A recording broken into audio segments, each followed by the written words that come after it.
Yeah, these are my notes for A Haunting in Venice. God knows. Spooky, aren't they? They're Spooky. ghost colored. A very festive thing. Yes.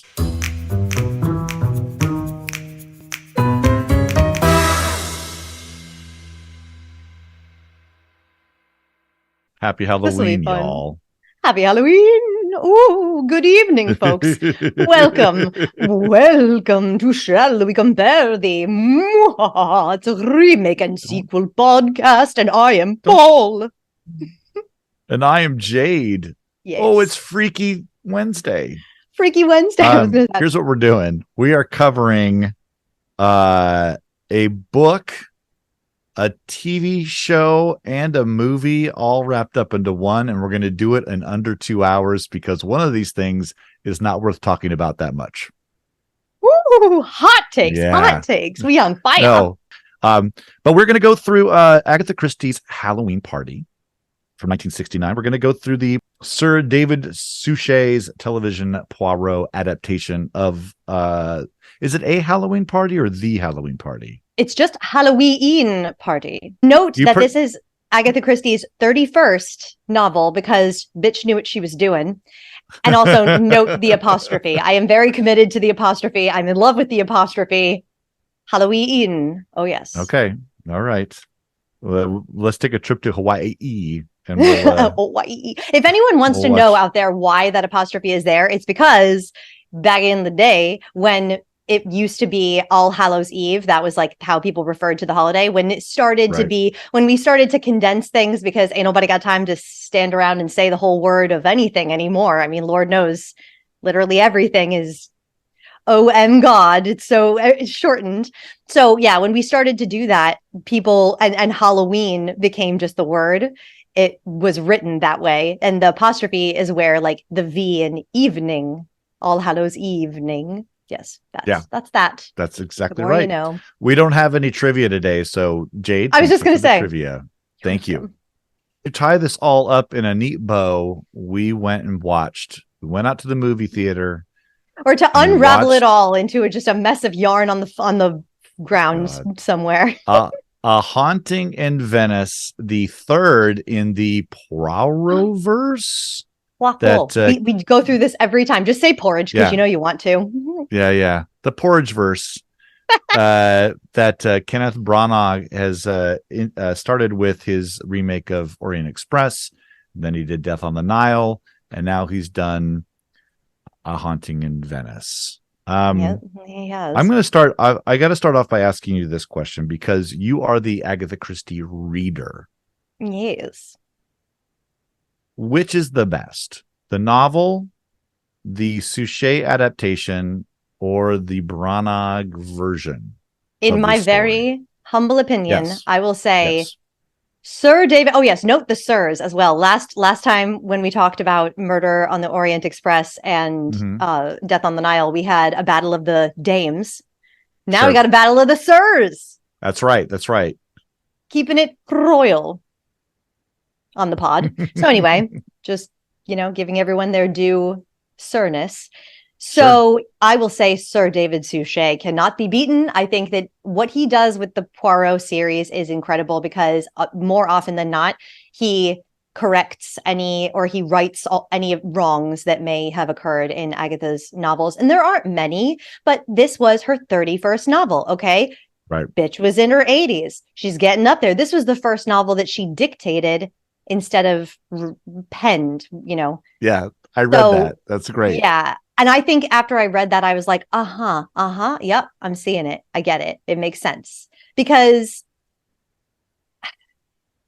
I wonder why. Why did they choose to adapt? And we'll get into the fact that someone here needs to get out a dictionary and show Sir Kenneth Branagh the definition of adaptation. Well, I don't even know if that would help because I think that he thinks he is adapting it because it's basically just taking a work and pulling an element or two, and he literally pulled just one or two. No, I think it's just one. He pulled like one element and kept it the same. So this is not an adaptation. This is not. And I don't know why he chose to do this one, because it is now people who are not Agatha Christie readers are going to get their eyes on this book and maybe try to start there. And I do not think, I may have said it before, like, oh yeah, Halloween Party would be an okay place to start. This was actually the first Agatha Christie novel that I ever read as a youngin'.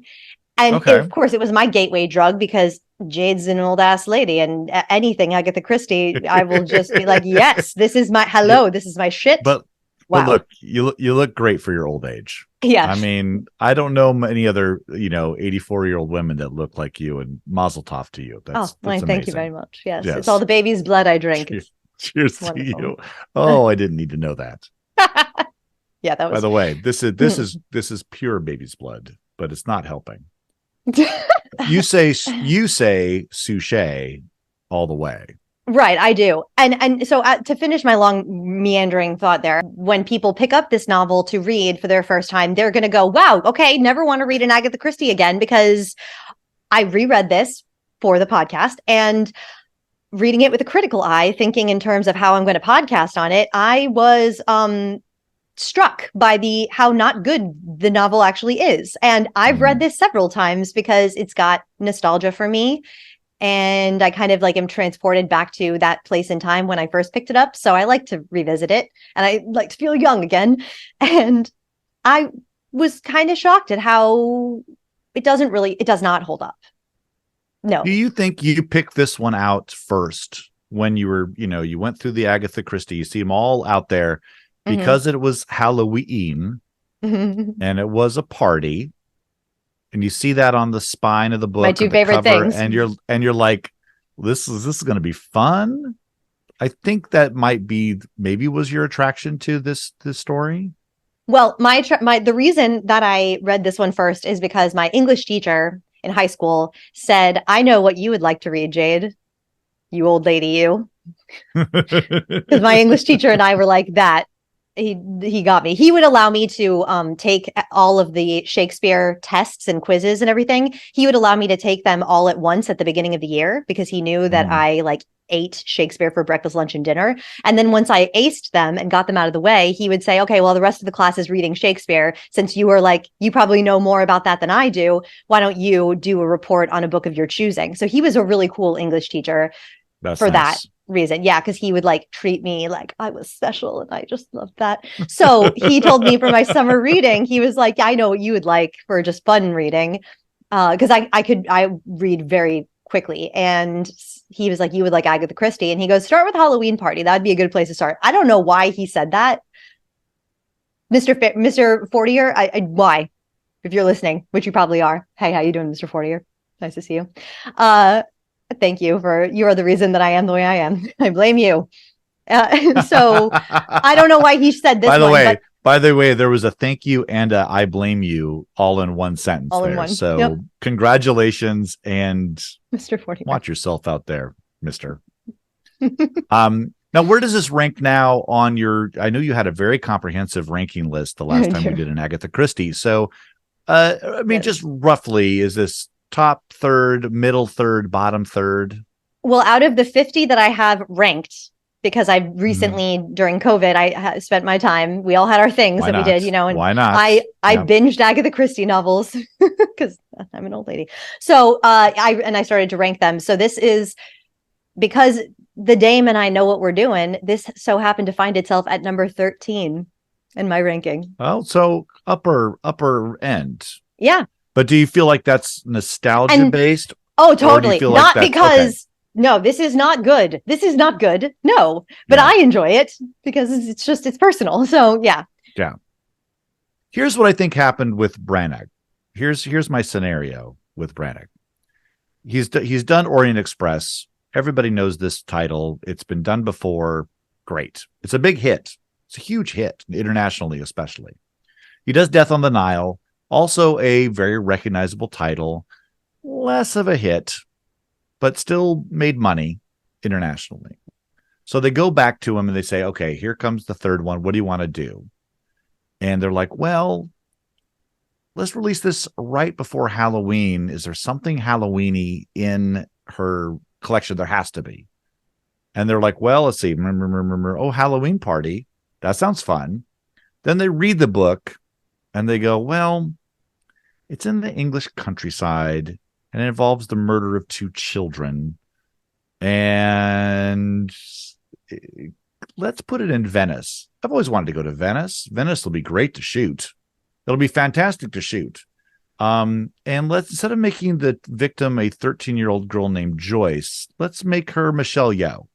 She just won an Oscar. Everybody loves her. She'll be a great victim. Can't go wrong. Can't go wrong. And instead of it being like this thing about like love and gardens and money, let's make it supernatural. Maybe there's a ghost right before Halloween. It has Halloween right in the title. Great. But we can't call it Halloween Party because now we have totally abandoned this story. So we'll call it A Haunting in Venice, and we'll see if we can get people interested in that. And from the video you sent me of you at the theater, how is it that you live in the largest city in the fucking universe and you're the only person in a theater to watch a movie? That's incredible. So yeah, funny story. I went to see this film and I knew that I would be cutting it close on getting there on time because I had to see it in the afternoon because I had an audition right before. And right as I was getting there, I got there actually pretty much, in good time. I got to see like the last credit and then it started and I saw turning my phone off and then I go, oh shit, I have an audition I just got and I have to rush home for afterwards. So I actually had to leave like 15 minutes early. He had basically already denoumented and summed it all up, but sure. I did have to leave without seeing the tail end. So I'm like, all right, well, if I have time the next day, I'll go back and see it again. And so I did that. So I saw this twice. Oh my God. The first day, the theater was completely empty, not a living soul. Lots of dead ones, but not any living ones. And the second time I went to see it, there were 2 people. Granted, It was in the middle of the afternoon. And it actually wasn't in New York. It was in Brooklyn. But still, I live in a hip hop happening area. Yeah. And it wasn't like a beautiful sunny afternoon. They were quite dreary and one was rainy afternoon. So it was perfect movie going afternoon. Ain't nobody going to see this film. So 2 enthusiastic thumbs up. I think it's on its last legs in the theaters. My experience was I went to the Galaxy in Gig Harbor, which is just south of Tacoma. It's a little tiny community there. Beautiful theater, great coffee. Thanks for the coffee. Nailed it. There were 7 people in my 12:45 in the afternoon screening. A woman that was in the very middle of my aisle, in about 10 minutes in, started snoring. And in my brain, the phrase, well, the reviews are in, just came up. And this was in maybe one of the most beautiful parts of the movie, which is those opening shots of Venice, which are gorgeous. I mean, I've always wanted to go, and you can see why they filmed there. I mean, the production value of filming in Venice probably beats the production value of the English countryside. Except watching that Suchet version today, those gardens. Oh, those gardens were and what's funny too? For. The gardens in the Suchet adaptation, that's the one thing that I've noted. They didn't quite nail it because that's something, the thing that I really loved about the novel is how well, I think the strongest part of the novel is how well she paints the setting. She really nails the setting. You really feel transported there. And that's the reason, one of the biggest reasons that I reread the Christies that I do is because I feel that when the world is drawn so vividly, I'm there and it's enjoyable to spend time in that world. So that's one of the strongest parts of the novel is her description of those gardens. And the Suchet version doesn't quite nail it. I mean, it's beautiful. Don't get me wrong. Of course it's beautiful, but in the novel, it's really, I highly suggest just read that part. It's really good. Well, it's very hard. I mean, we talked about this in our last recording. It's hard to take a novel and really transport it. If you love that novel, there's always going to be something that's missing. That's just how it is. But I thought, without ever reading this novel, again, the only thing I've ever read by Christie is The Mousetrap. So I'm going into these things to watch them as movies or as TV shows or whatever. Definitely the Suchet adaptation was much more entertaining than A Haunting in Venice. And going back to your intro, I don't know why they picked this story. If they weren't going to do this story, why pick this story?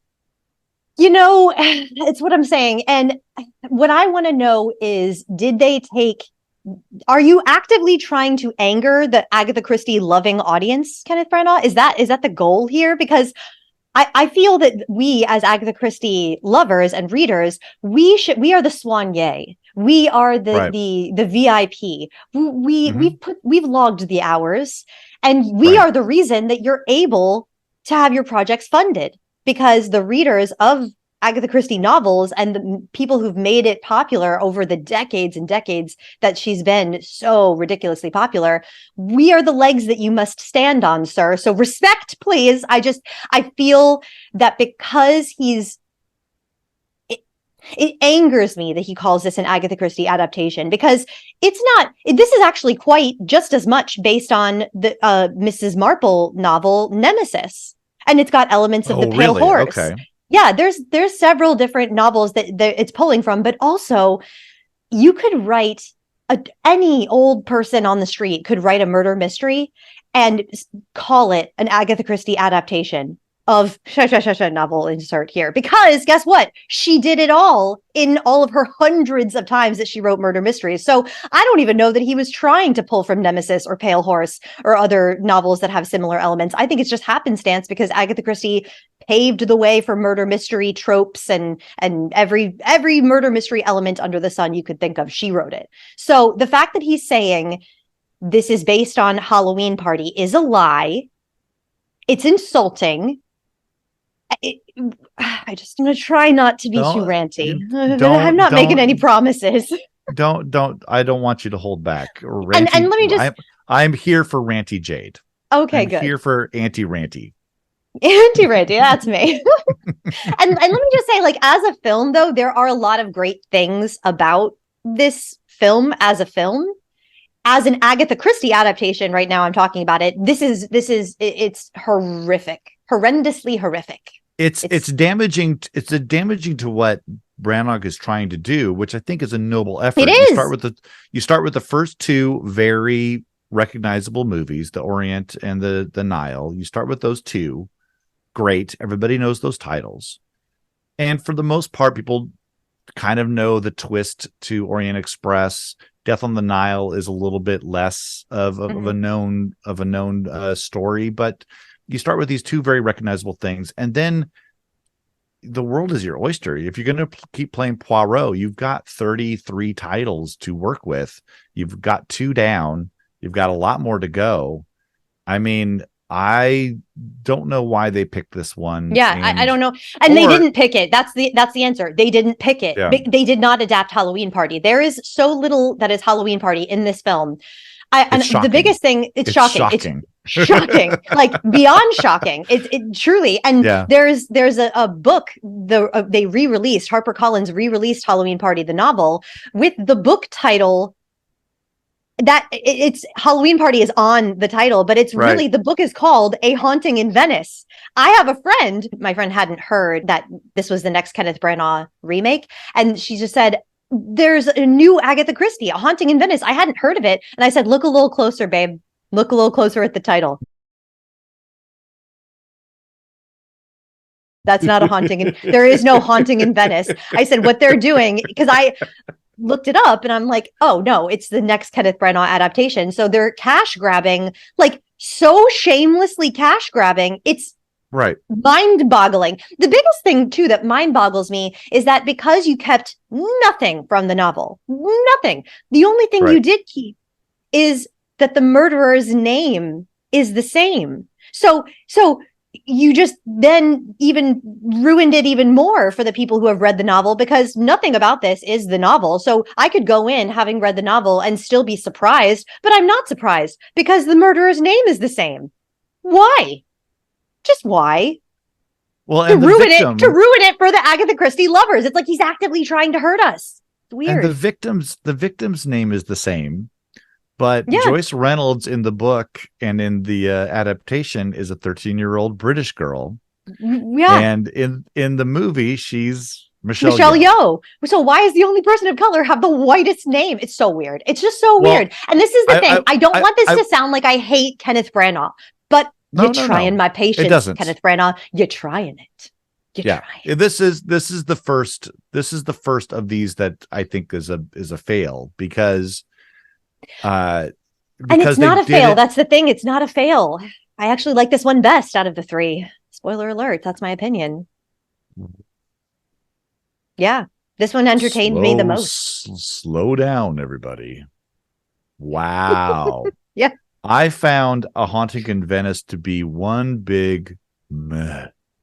Oh, but now I have not seen his versions of Orient Express or Death on the Nile. So I don't have nothing to compare it to in that way.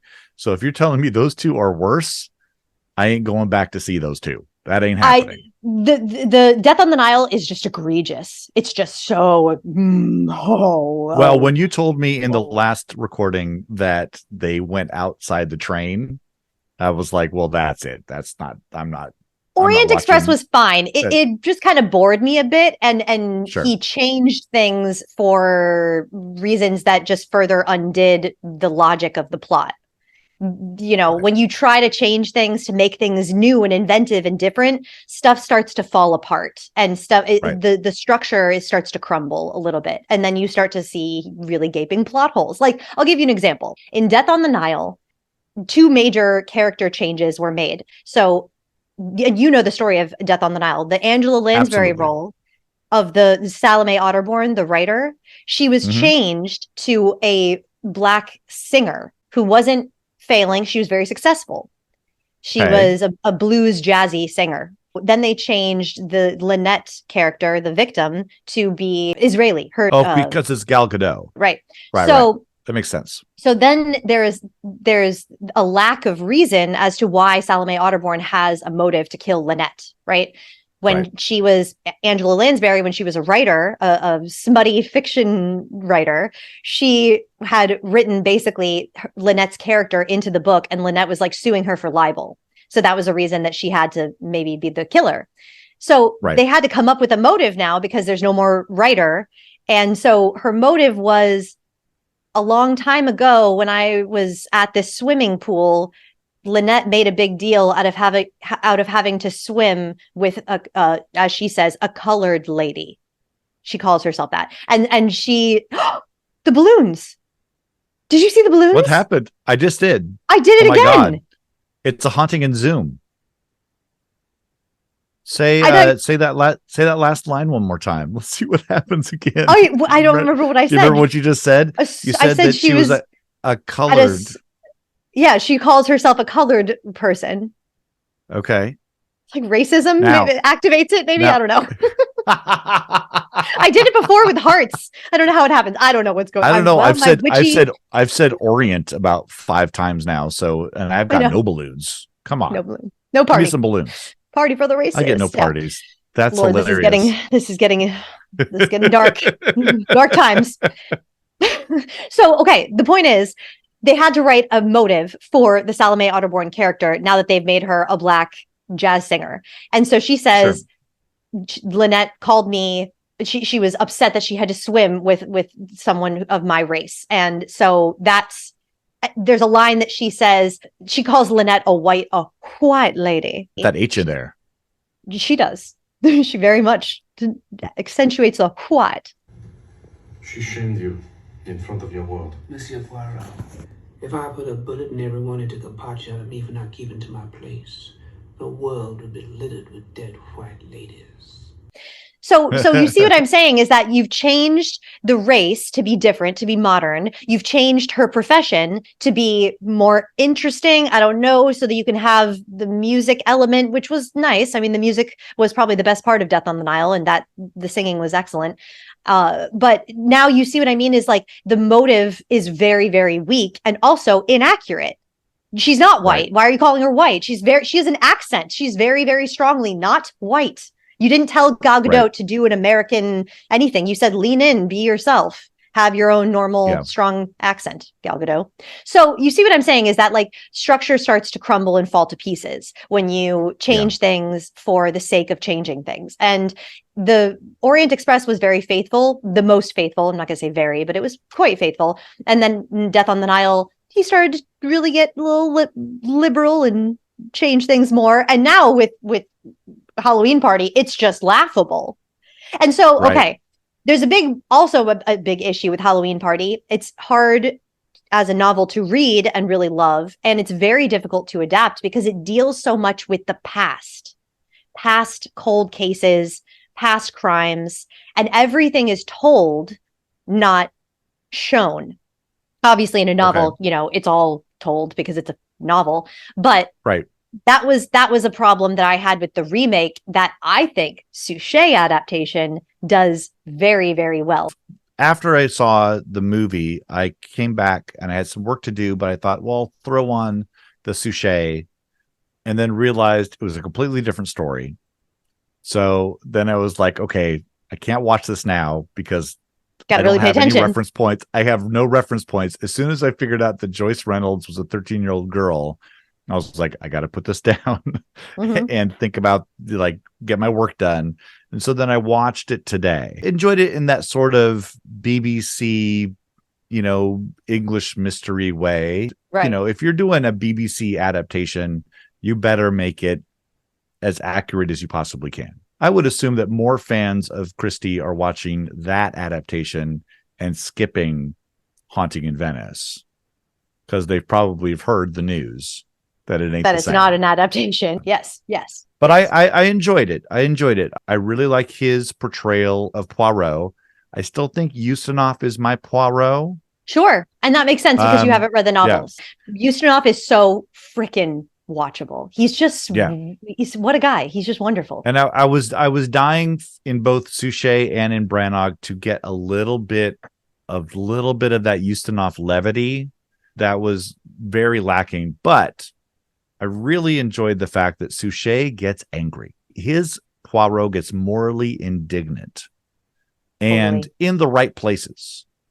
He's still a fastidious creature. He's still somebody who's, meticulous in what he does, but he lets that emotion out at the right time. That's what I mean, that his emotion, David Suchet, he makes the Poirot character so much more lovable than Agatha Christie even wrote him. Because there's a point in Agatha Christie's career, and she is way past that point at the time when she's writing Halloween Party, where she was really sick and tired of Poirot. She's like, I want you to die. Yes, she was done with him. And she was only having to write him because, her audience would not let her not. They were clamoring for more Poirot. And so there's a lot about Poirot that is very unlikable, and he doesn't jump off the page to you as a character. It's weird because once I started to reread Poirot, the novels, I started to watch the David Suchet adaptation right afterwards. And then David Suchet gets in your brain and he makes you love Poirot as written more. Because if you just read him on the page, you like the guy. He's silly. He's quirky, and he does have a very firm moral center. But certainly David Suchet gets in the back of your mind, and every little weirdness and quirk that he has starts to become so much more endearing because you're seeing David Suchet in your mind. And the humanity that he can bring to his roles is unmatched. The man is a deity in my eyes, a hero, an inspiration. As an actor, he's up there with, Ian McKellen, Patrick Stewart. Those are his bros. That's where he learned to act, and John Gielgud, and those are his peeps. And it shows. So when it comes to the biggest difference between David Suchet and Kenneth Branagh is that not only is Kenneth Branagh not honoring the source material, but he's shitting upon the source material, treading on it and arrogantly using Poirot. At this point, I this is my opinion. This is a vanity project for Kenneth Branagh. And like I say, I love you, Kenneth Branagh, but you're trying my fucking patience, okay? Like you're he gets it too. Like the man understands. He if anyone's seen his Hamlet, like please stop with the I don't know. It's like weird. I don't know if I want him to stop with making Poirot because I just want there always to be Agatha Christie remakes, but I don't want people to think that this is what Agatha Christie is when they pick up Halloween Party, the novel, and start to read it and then get pissed that it's not adapted. Like, yeah, it's not adapted for a reason because the novel's not that great. So I get why you didn't adapt it, but the fact that you're using the name Halloween Party is just unforgivable. All right, I'm repeating myself. I'm sorry. If they had left out loosely based on Halloween Party, would you have liked Haunting in Venice better? If they had said this is an Agatha Christie adaptation, it's like an Easter egg hunt. You find the little pieces that we've pulled from different novels. This isn't one novel. This is like an Agatha Christie story. I would have been like, so cool. I am in. What a fun ride. And if they had used original names from, or maybe like, you know, paid homage to Agatha Christie in different ways by pulling different iconic names or whatever, but not having any clues given away or any like endings unveiled just because of who the character is named. Because there's no rhyme or reason for these characters to be named after the characters in the book. They are not even remotely the same. So the only reason to name them that is just to give away the ending, which is nonsensical in my mind. Right. You know, if you have this character, you can start writing new stories. You know, obviously the estate of Agatha Christie is cool with you using her characters. Her great grandson who owns the rights to everything at this point, he is like so chipper cheery to have this success with Kenneth Branagh. He is like, and it's so funny because his interviews are monstrously boring. He says nothing original. Like they ask him questions and he goes, I don't really have any opinions. I'm like, yeah, because you're not even probably a fan of the books yourself. You're just happily cashing the checks, you jackass. I don't know. I have opinions about that guy. He's just happy to party with Branagh, you know? Like being he was probably the one who was like, can we go to Venice? My wife, hey, honey, where should we set this next movie? Where does the family want to have the reunion this year? Yeah. Venice will be good. Hold on a second. Yeah, we're gonna do Haunting in Venice. I know it's in the English countryside, but let's do Venice. Gondolas all the way. Let's do a lot of gondolas and masks. It's gonna be great. All right. Love you. Bye. It's just it's fine to do that. You've got this property. It's fine to do that. It's fine to make up new stories. And you know, there are talented writers out there who can write mysteries. So stop trying to link it back to something and just do your whole new thing. And you know what the thing is, if you're gonna link back to something, then do the story. And if Halloween Party wasn't the feel, if you didn't feel like that was going to make a good movie, then I mean, she's got 31 more books. Pick one. So many books. Yeah. And you could also take a novel that doesn't have Poirot in it and stick him in there. No one would care because Agatha Christie did that a lot. She would adapt her Poirot novels for as plays and she would take Poirot out. She loved taking him out. She was like, that's why actually my favorite Agatha Christie novel, The Hollow, has Poirot in it. And it's so obvious that he was just shoehorned in there because her editors, I know that it's a fact. She originally wrote that novel without Poirot and her editor said it'll sell more copies if you say it's a Poirot book. And so he's very inconsequential. The majority of that book is not even about the murder. It's really about the drawing these characters and their interior psychological life, which I love when she does it well. Oh, I just love the way she draws psychology. Like she paints the inside of someone's mind like a picture. It's my favorite part about Agatha Christie. So I think that we should actually address the Kenneth Branagh film first and then end on a high note with David Suchet because I just can't not. I have to get some stuff off my chest. Okay. So I do too. you mentioned something about drawing from things that they've done in the past. The thing that really stuck out to me the most is that why did they choose to do a mother-daughter story? Not only is it, so old hat when it comes to murder mystery stuff, like a mother kills for love of a child. I mean, it's just, yawn, like it's been done. It's also the exact same story as Murder on the Orient Express. They already did this once. Michelle Pfeiffer was in it. She was the best part of it. And not to take anything away from Kelly Riley, Morgan Fairchild. I mean, Kelly Riley. I mean, Morgan Fairchild. I don't know. Doesn't she look so much like her? I was almost distracted by that. I was like, wow, beautiful, beautiful women, gorgeous, and great actor. By the way, I thought the acting for the most part was just fine.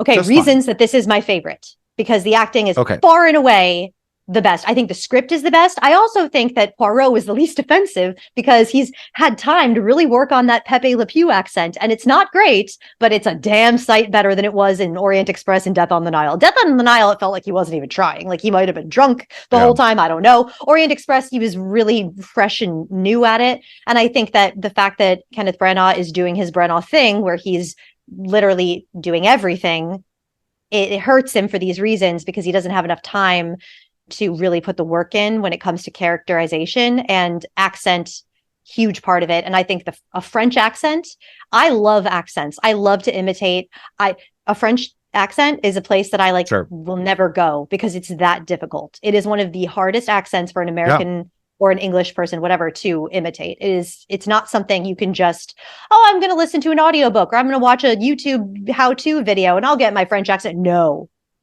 my friends, it is hard. I think everyone came to play. I think the script is, like I said, the best, and the acting is far and away the best. I think, though, that when it comes to the script, I have to say across the board, the biggest thing I walk away with is that was kind of boring, which is shocking to me because it's a murder mystery. And this was boring story-wise, not visually. Visuals are absolutely beautiful, breathtaking, I think would be the word. Now, since you brought up visuals, to share something with you. Okay. What do you see? I see a very offensive mustache. Okay. So you're seeing the right thing. Mm-hmm. All of his shots look like this. A head on one side of the screen. Yeah. Oh my God. Blank space on the other. Yes. By the way, here's another. Yeah. And here's another. Yeah. Here's another. Mm-hmm. And you could say, well, maybe it's all happening in this broken down palazzo because this is where the suspense is. But here's them having breakfast on top of his roof. What is this? Why are all these? I was thinking up out of that blank space the entire movie. The jump scares that do happen in this movie, there's a few little jump scares, but they don't happen in those moments. And it's constant. There are so many one shots where it's one person on one side of the screen talking to somebody over, and then the next person comes in like this. And it's like, it's so funny that you say this, and because this got distracting for me real quick as well. Yeah. And I never get distracted by things like that. I know. And all the Dutch angles, all the sideways, I understand you're trying to get sinister shots and stuff like that, but you're getting sinister shots of a clock, and it's like this is not working. This is like old Batman episodes from the 60s. Everything's on this sort of Dutch angle, and it's not. And I got so annoyed with that, to the point where I started to take pictures. None of those pictures are from the movie theater, but I figured since my aisle partner was fast asleep, I could start taking pictures of the screen. And it was just it's 90% of the movie. I think that the editing really hurt this. And I think that actually you lose, because I saw this twice, right? The second time, because I knew the plot and I wasn't as distracted by the Dutch angles. Lord knows, Kenneth Branagh has a lot of quirky, what is it called when you have a thing about you that is it's kind of charmingly annoying, It's like that little thing that it's it's part of his charm. Yeah, He's got his idiosyncrasies. Idiosyncrasies, another, yes, exactly the word. So yeah, that Lord knows he never met a candid angle he didn't want to fuck, because he can't angle without it being candid. He can't have an undutchy camera shot, which I think really hurts it. And the editing really hurts it as well. I think that instead of chopping and interrupting the flow of every scene to cut, I think you should just cut a lot of plot line to do with Poirot, because guess what? It's not all about you, Kenneth Branagh. But the thing is, this is Kenneth Branagh's world, and we're all just living in it, right? So I really am very offended by him these days. I never thought I'd say this. I never would thought I would say how I'm angry at Kenneth Branagh, but we are on a break, the two of us. Yeah. So I think the editing served to be very confusing. And when all of the dialogue scenes, when all of the information that you need to understand who these people are, when all of that is accompanied by fast cuts, angle, weird, up, down, high, low, side, all of these, you can't retain the information that you're being given. The atmosphere shots and the shots of the interiors and the rooms, those were all very, nothing was happening. No information was being given. No people were in them. And they were long takes of just a room empty. I get it. You're trying to set atmosphere, ambiance. I get it. I understand. You've done that, and you can trust that you've done that. And now we can move on to other things. And you can give people a chance to retain these very funny lines. Because, I mean, a thing that I'm not so down with lately is that you can't have Angela Lansbury camp and Betty Davis just broad ass bitchy ways anymore. People don't find that funny. It's too obvious. It's too camp. It's too over the top. And it's not the vibe that we're going for here with Kenneth Branagh. He's trying to be much more dour and much more serious and heartfelt and sentimental and very sentimental. But melodrama. I'll say this, we did Clue, which is a beloved movie, which is just camp from beginning to end. Mm-hmm. We haven't ever done, but we should probably at some point do Knives Out. And if a Knives Out comparison podcast to Glass Onion would interest you, comment below.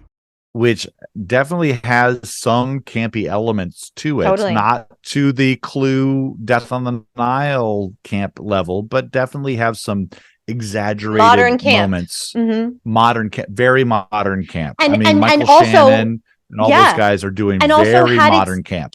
That film really had its cake and ate it too, because it was such fun while also being very serious at times and very sad and really sending a message and getting to your heart. So it's possible to do both. You don't have to just paint with one color, because he was really painting with the color of melodrama, is Kenneth Branagh's favorite color.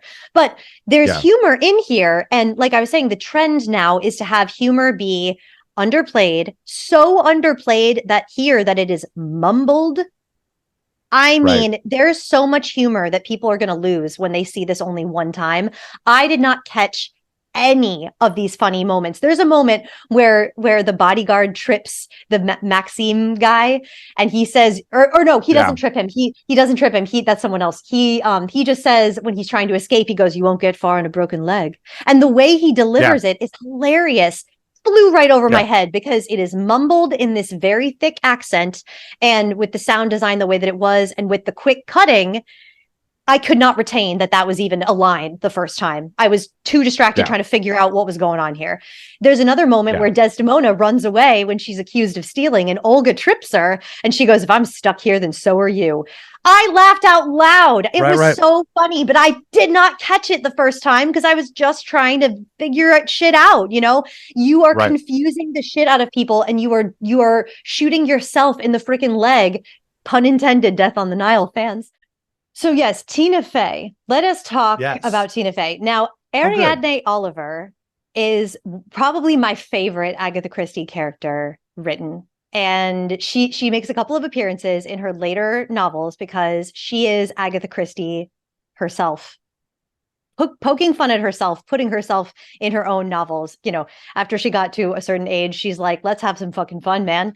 And it's like she's her yes, she's poking fun at herself, but she's also like able to put her own thoughts into Ariadne Oliver's mouth, and it's very funny. So she writes one of the funniest parts about Ariadne Oliver is that she writes these crime stories with a quirky Finnish detective, not a Belgian, but a Finn. And he's like a vegetarian, and it's called Sven Hirsen is his name, Sven.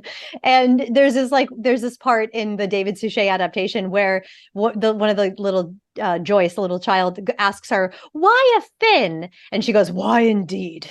And she's like, and she writes about it at length in so many of her books, and it's hilarious that she's like, "I can't stand the man. He's so annoying. Why would you only eat vegetables?" It's just so funny. So there's so many things about this character that are quirky and funny and weird. Like she's always got a different hairstyle. Her hair is always up in these weird hairdos, and she's always trying to help Poirot solve the murder because she's a murder mystery crime writer herself, and she's like, well, maybe it could be this, or maybe it could be that, or maybe the person took the leash of a dog and hung it out the window, and there was an imaginary dog, and it's like, what the fuck are you even talking about, lady? Like, I don't know what that was. I just said that out of nowhere, but she's just got these batshit crazy ideas, and it's part of the David Suchet adaptation that I love, is that he's like, no, madame, stop helping. You are shut up. You're like, it's not one of your detection fictions. This is real life. It's just so funny because it is a detective fiction.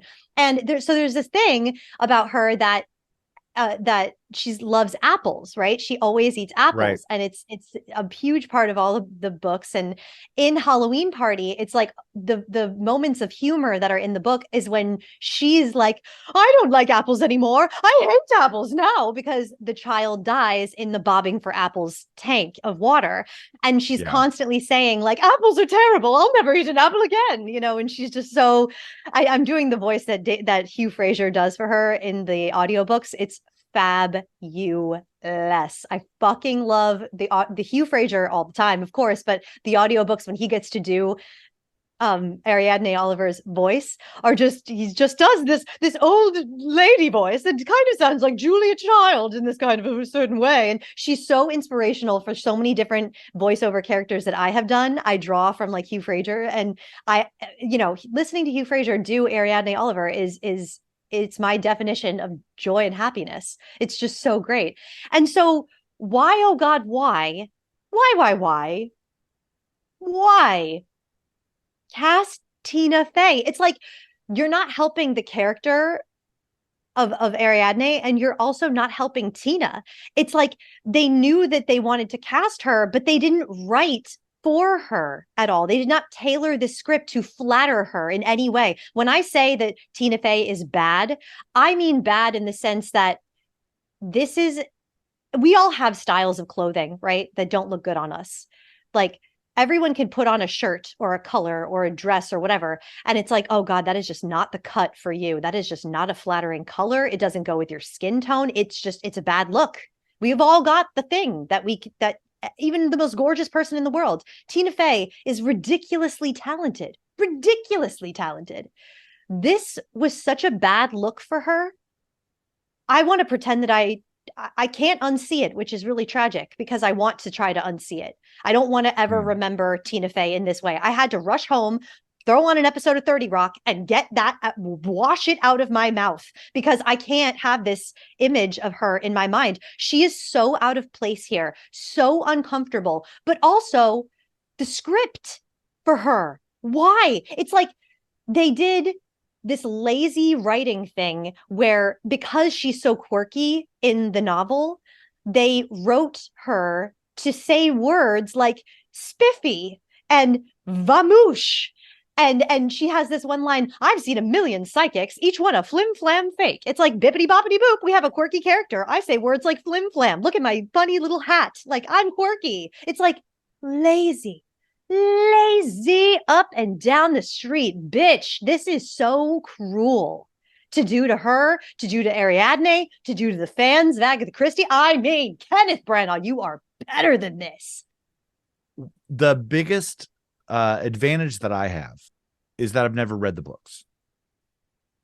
That's the biggest advantage, because I don't have any sort of preset notion of who this person is supposed to be, who even Hercule Poirot is supposed to be, because I've never read the books. So for me, Tina Fey was fine. Underwritten, yes, but not because of her. Costume wise, I didn't really notice. It wasn't because of her. She was fine. Then and that's why I think this is the best one, because Tina Fey on a bad day is better than most people on their best. Tina Fey's great, more Tina Fey and everything, please. Right. But if you're going to do that sort of snappy, like screwball comedy, you're going to set it in the 30s, or I guess this is the late 40s, but you're going to do like the sort of snappy back and forth, then let's have some snappy back and forth moments. Let's really have them. I felt that Kenneth Branagh couldn't do them, that she was more game to do them than he was. Totally. That he was too slow on, like maybe he got the script and was like, I don't really want to do this. And it's like, well, we cast Tina Fey, so we got to have, I mean, she's definitely there trying to be there for the comedy. But the comedy in this script is so badly, like you were saying before, it's badly written and it's badly edited. Yes, to not be able to laugh at it. It doesn't, the editing really hurt it so badly that it doesn't, I actually heard someone describe it this way. I knew that there were funny lines being said, but I didn't want to laugh because I would distract myself, and I knew there wasn't time for that. There wasn't time for laughter. This is Agatha Christie. It's a buttload of fun. There's always time for laughter in Agatha Christie, says Agatha. Says the god of our world here, And this movie had less fun in it than Orient Express did, which I felt to be somewhat of a dirge of a movie at times, where the fun wasn't there, where the fun was all over Death on the Nile. You're referring to, just for people who don't know, Paul is not referring to the Kenneth Branagh Orient Express. He's referring to the Albert Finney Orient Express. Exactly, because I've never seen, nor will I see the Branagh version at this point. No, it's not possible to make a fun version of Orient Express. It's not a fun novel. It's the least fun of all her novels, which is why it's not one of my, even close to the top for me. Halloween Party takes and yet they were able to bring some levity in there with Lauren Bacall, with John Gielgud. They were able to do that. Even Albert Finney seems to be having a little more fun with the character. I wouldn't go that far. He didn't. Well, but he is. He's putting a lot more energy into it than Kenneth Branagh is. Kenneth Branagh is a little bit of a cardboard cutout of. Oh yeah, I get what you mean. Yeah. I mean, nobody's touching Ustinov and nobody's touching Suchet, because they are bringing energy into it that the other two actors just aren't doing. Finney's energy seems too bound up by the costume that he's wearing and the makeup that he's in, he doesn't get a chance to unleash. And Branagh too seems to be like, it's almost as like he's like, well, I'm acting in this scene, but I'm also directing this scene. So I'm also thinking about how this everything. Is going to look. Yeah. So I'm thinking about too many things at once. Yeah. I don't know how many times Kenneth Branagh has to have people come to this conclusion that it doesn't work when you try to do wearing all the hats thing. It's a trick. It's a great trick, but like, it rarely works. I just wish that I could see Kenneth Branagh really lean into one job and just do it well. And then I would really be able to see what the man can do. Back to the Ariadne Oliver character. And I'm like, okay, who else would I cast? The fact that Olivia Colman was already in Murder on the Orient Express saddens me to the core so deeply, because to say that she was underused in that film and wasted is like such an understatement. I mean, which character was she in that? Yeah. You never saw it, but she was Lady Dragomиров's servant lady, the one who was like she was actually the Rachel Roberts character from 74. Okay. And now that means that she can never be in another Poirot cinematic universe that Kenneth Branagh is creating. I know, she can, but Kenneth Branagh won't. No.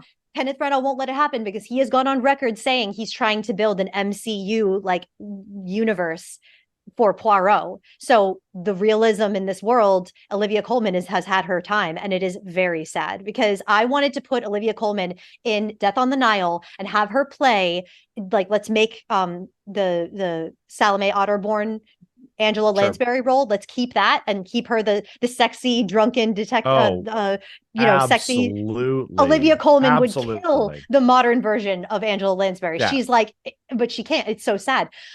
So I was like, okay, Olivia Colman could play Ariadne Oliver. Can't have her. Then I started to think, okay, if you want to take the American route, I mean, Ariadne Oliver is not American. She's this crazy British lady. She's all whimsical and crazy with the crazy hair and her apples, and she's supposed to be British. Okay, but if you want to make her American, let's get some Sally Field. Let's get some Meryl Streep. Although Sally Field and Meryl Streep are very smart and they are staying far, far away. My babes, stay away. Don't be in any of these films. But then I started to think when it hit me, I was in the gym. I had weights in my hands when this casting hit me like a ton of fucking bricks. I dropped the weights and I out loud said, oh, fuck, would that be perfect? You know who would make a perfect Ariadne Oliver? I mean, from me, a huge fan of the character written in the book, who I've imagined in my mind. You know who I imagine when I picture Agatha Christie's character? Fucking Emma Thompson would epically slay the game. Then that can never happen either. So like Kenneth again. And Kenneth, I blame you. I blame you because just to keep it straight here, let's not get it twisted. Team Emma, okay? That's where my dog is in that fight. So yeah, Emma Thompson needs to have a spinoff where the character of Ariadne Oliver gets to go Miss Marple it up and solve her own crimes. And that needs to be Emma Thompson. Please let that happen, please. And Emma Thompson would do it better because she would have help and she would listen to people and not think that my word is God, like Kenneth Arrogant Branagh. I'm really hating on him, but I'm kind of getting into it.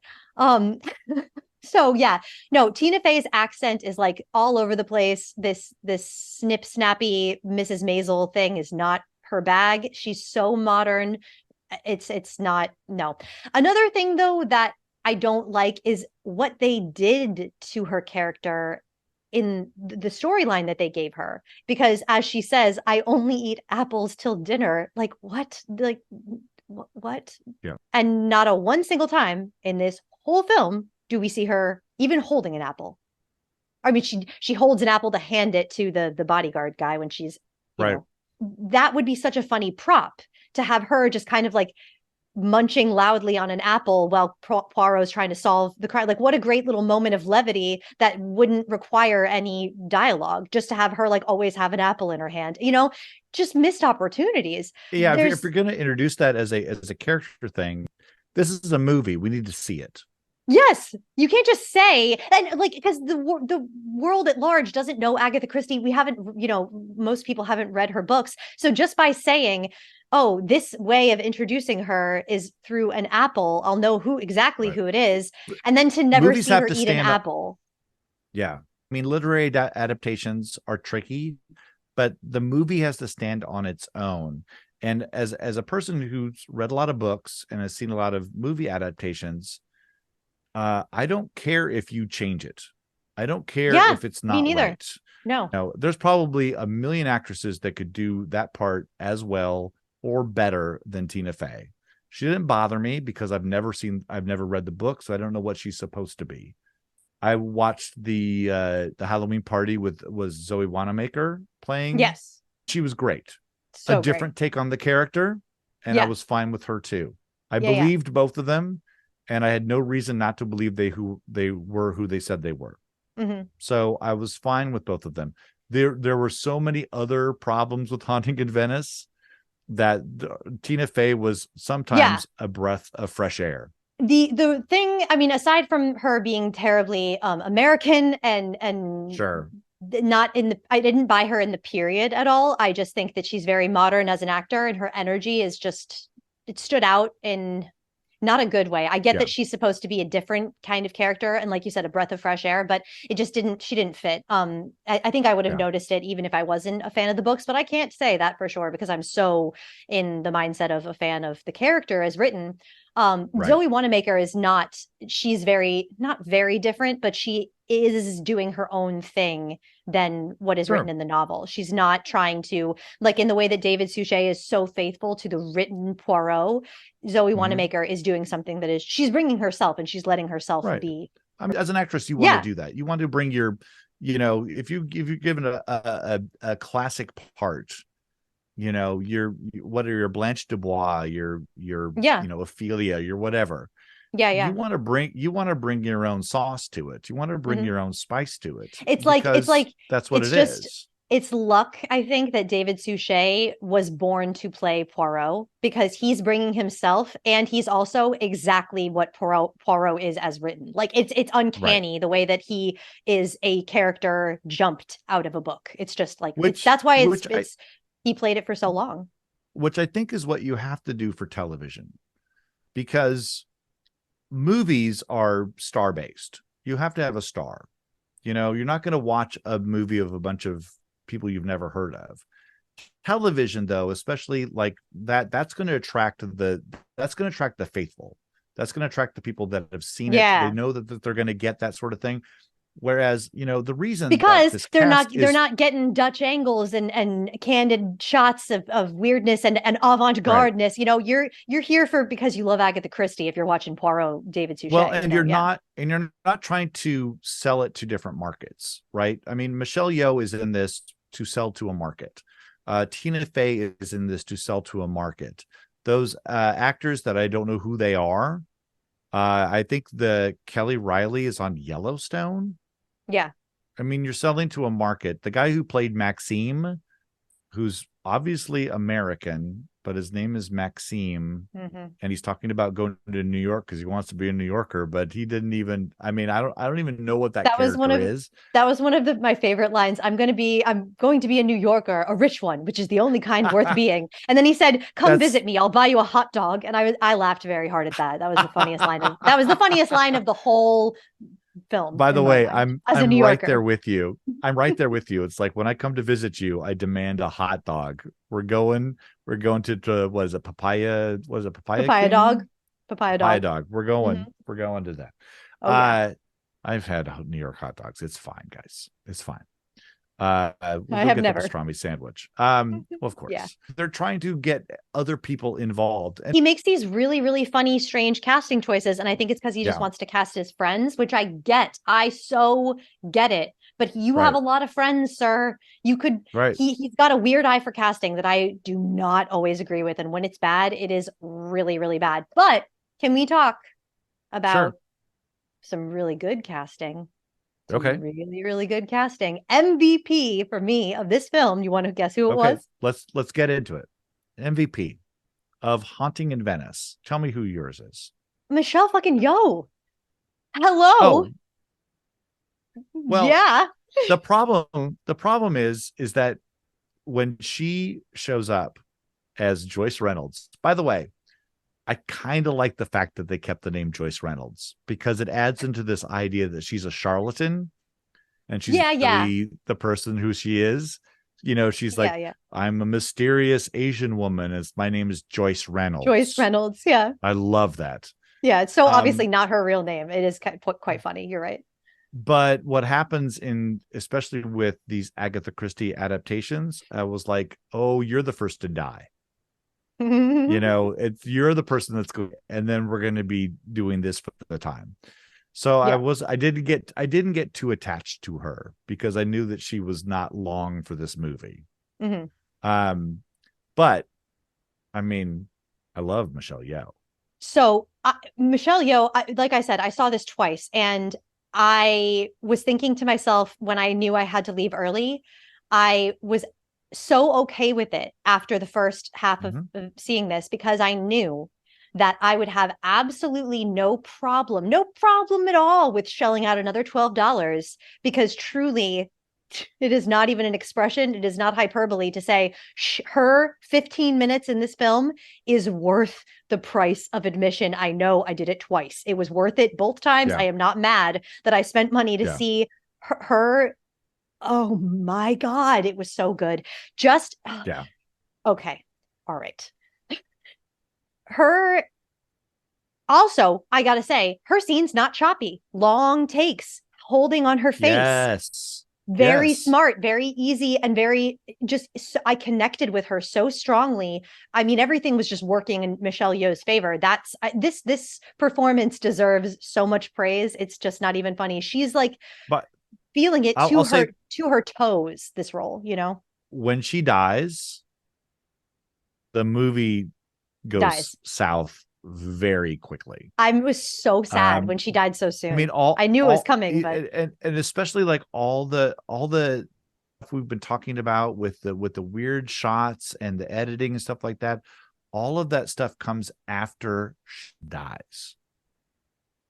It's really too bad. Well, no, actually that's not true, because a lot of the shots are crazy, weird angles, and the camera work is doing its weird thing, but it's working. Sure. Like that introduction, Right. as we're on the gondolas coming up and seeing that palazzo in the rain with all of the Halloween masks and the children. I was in. I was like, okay, yes, that's another reason that I have to put this as my favorite out of the three, just far and away, because the first, not the first half, but the first quarter is very, very, very good. Very good. Yeah. Tina Fey, she's not, like I said, Tina Fey on her worst day, it's fine. So this is great. Right. And yeah, Michelle Yeoh's, when she's introduced to us and she's wearing that mask, that beautiful shot when she takes off that mask and they just hold on her eyes, I mean, a master class of eye acting. She moves not even a fraction her head to side, but when she does, it's on purpose. And when she entered and she was supposed to be feeling the vibes of the children, she was shaking, quivering from the inside. Do you know how hard it is, non-actors, to quiver on cue? It is very difficult. And the minute movements are perfection. And she has this like funny moment too with Kenneth Branagh. One jokes that does land when she looks at Ariadne and she goes, "My nemesis." And there's something like, "Oh, I thought you would be older," or something. And Kenneth Branagh does this funny, like, "Oh, yes, I thought you would be an old crone. Yes, the crony." Like, that was very funny. This like little exchange between her and between Kenneth Branagh and Michelle Yeoh and Tina Fey. That was a moment that the acting and the chemistry between the actors really did work. And I just wanted it to continue so bad. Then you get to that scene after the seance with her speech to Poirot, where she's discussing how, we're not so different, you and I. We both speak to the dead in our own ways. And she's like trying to open up, there's things, what is it? There are more things, Horatio, in heaven and earth than are dreamt of in your philosophy. Like you don't know everything, Poirot. Like, shit can be unexplained. And we get this backstory from her, and all of her backstory about how she was taking care of these war victims, and she was easing their suffering and pain by telling them, "I can hear your children who have died and they're okay." And she was consoling people whose loved ones had passed on. And she holds these tears in her eyes, like these deep, deep pools of water hanging in her eyes. And then they just start to fall down her cheeks. I'm getting chills just talking about it. It's so fucking good. It's so exciting. This performance was electrifying. And that's not even talking about the seance. You talk about the seance. What did you think of the seance? I thought that was, again, the beginning of this, when they hit the palazzo, you get the party scene, you get that great, like that dumb show with the shadow puppets and everything setting like that. Setting up the stakes and setting up the world and giving us the children's vendetta, A great way to get that exposition out of the way. Loved Fantastic. it. Fantastic. No I thought notes. the guy in the mask who was narrating it sounded like Jim Carrey to me. And I was like, wait, is this guy going to be part of this? And then if he disappeared, so I was kind of disappointed. I was like, wow, that they spent so much time on his eyes and his mask that I was like, this is going to play, and it played no part. He was notable to me, though. I'll look up his name. He was very, very good. I loved him. Please, because I didn't look it up, but I thought whatever he was doing was like, I hope that he's part of this. And of course he disappeared. That seance scene, I love the fact that it was a typewriter I I loved loved the that typewriter. early reveal of the accomplice in the chimney, because that's what you want a Poirot to do. You want a Yes. Poirot to pick out the early thing that shows that he's as smart as you think he is. Sleuth So that's in. Yeah. great. I loved all that. His name was David Mencken, the puppet show MC. Good work, David Mencken. You nailed He was it. great. Even Well through a done, David. mask, he was so good. I Yeah. know he stood out to me both times I saw it. I was like, oh, that's good. Yeah. Yeah.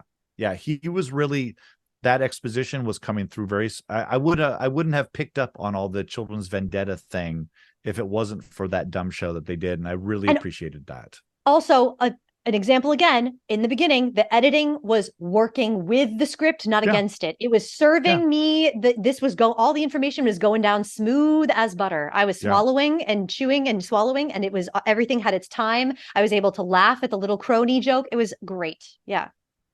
But when it became, when she died, and then it became this sort of, we're going to shoe in some supernatural maybe stuff.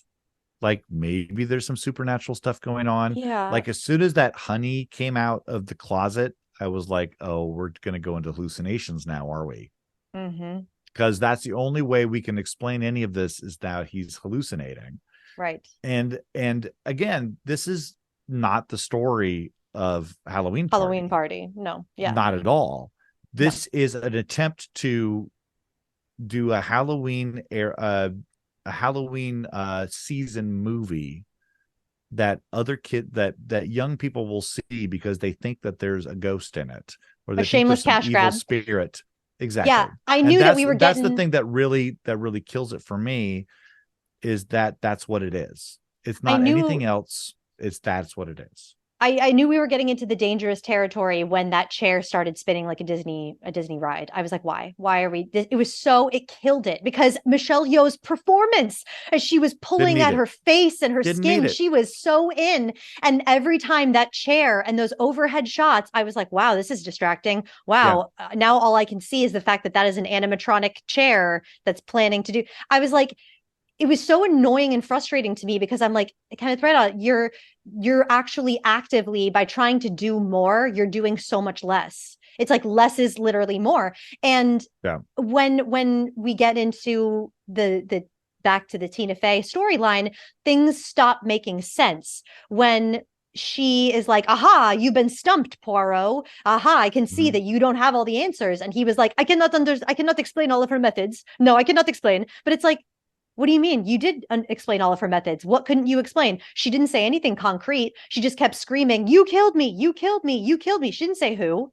She did not give any definitive information. So what are we talking about here? This is where the storyline that was again, I really had a problem with what they did to Ariadne. The character assassination of Ariadne Oliver pisses me off so bad, people. Why, oh, why?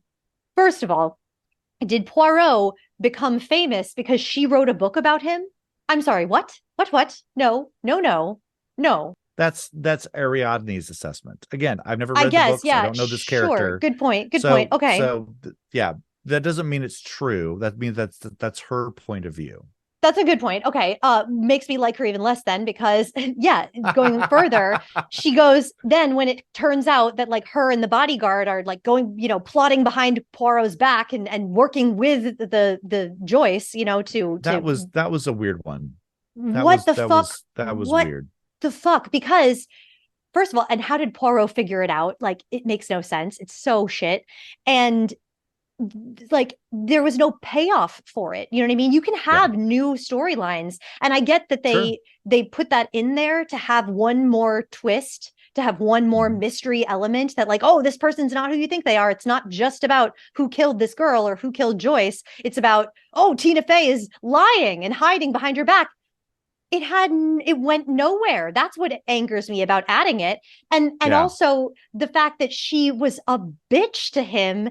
Like I said, character assassination of Ariadne, whom we as Agatha Christie readers love her. You done her so dirty by her going, why shouldn't I use you to sell books? I'm the reason that you're famous in the first place. Without me, you'd be nothing. And then she started calling him a fool and a old dried up whatever, like a has-been. She was so awful. And then in the end, she goes, I don't want to talk to you. You ruined my book. I want to never see you again. It's like, so you're not friend. Like the whole time in the end, I knew, okay, everyone's going to say goodbye. And then we're going to have one more, oh, JK, we're still friends moment with Ariadne. And I was just like, come on, like, let's have it, and then, okay, yep, here she comes walking up to Tina Fey. And then there was no, let's be friends again. There was none of that. It was just, I'm a bitch. Hi, my name is Ariadne Oliver, and I'm a raging bitch for no reason. And then also, she was there to service the plot of, but Poirot, you saw something. You know that ghosts exist. If you hate Poirot so much, why do you care? Oh, it's because it's all about Kenneth Branagh. I forgot for a moment. How could I forget that? It's so annoying and egregious, Paul. Oh, okay. Tina Fey rant done. I'm sorry. I will not go there again. I will try to stay off of it. Everything they did from start to finish, top to bottom with this character was horrible. Horrible. Yeah. But anyway, I digress. I mean, you have anything more to add on that front? I had to get that out. No, there's so many, I think that the phrase in comedy is you put a hat on a hat. Mm-hmm. It's like that's too many things. It's too many things. You go back to the seance and the spinning chair, that's a hat on a hat. Yes. You don't need that. Because Michelle Yeoh's face she's selling it. Is spinning a chair. Let her spin the chair. Yes. Let her face be the special effect. This is what Hitchcock knew so well. You cast the right actors that you don't have to direct because they are perfect for the role. Built-in perfection. No batteries required. Literally, no animatronic Disney ride batteries required. And then that is the special effect. My camera on that actor's face, selling the shit out of it and scaring the pants off of you. Done deal. Right. We've made a legendary film. You've already set up this sort of simplistic thing with the typewriter. I loved the typewriter over a Ouija board. I think that's a great pick. It's a great it's a great period pick, and it has that nice percussive moment that you're going to have when it punctuate strikes the letters. Yes. Yeah, great. The spinning chair was too much. Mm-hmm. Her death was, the landing on the statue in this like perfect like pose with the hand coming through was, again, it's like, is it too much? I don't know if it's too much. To me, it was too much. So, but again, they are obviously marketing this movie for the paranormal activity crowd. They are marketing this movie as some sort of supernatural horror movie for the PG-13 crowd that goes sees these movies during the Halloween season. They're not marketing this movie to Agatha Christie lovers. They're not. And this movie, again, is like, if it's starting with, oh my God, I'm scared of birds and I'm having nightmares. And then the end is, I'm taking new cases. Hey, come in. You've been hounding me all the time. I'm going to solve your case for you right now. Then, of course, this isn't about the mystery. It's about Poirot. It's what I'm saying. And it's all about Poirot. It's about solving the case. That's the problem here. That's the problem with this franchise that he's doing, is they're all about Poirot. And they're also giving him, this like lost love situation. Kathleen. Oh, Kathleen. He's like lost this. Oh yeah. What was, I don't even. Yeah, that's another thing. The books. No, not at all. No, Poirot is very asexual. The man does not have lovers. He's not interested in these kinds of things. He's Columbo. Make him Columbo. When the thing ends, it's over. Yes. It's not about him. It's not about his feelings and his relationship. Imagine if Columbo had like brought to his work, like, I'm having a trouble with the wife at home and my son is blah, blah, blah. And oh yeah, I had to sleep on the couch last night. It's like, no, we don't care. No. I do not care. There's a reason. The troubled characters are within the mystery. The troubled characters is not the detective.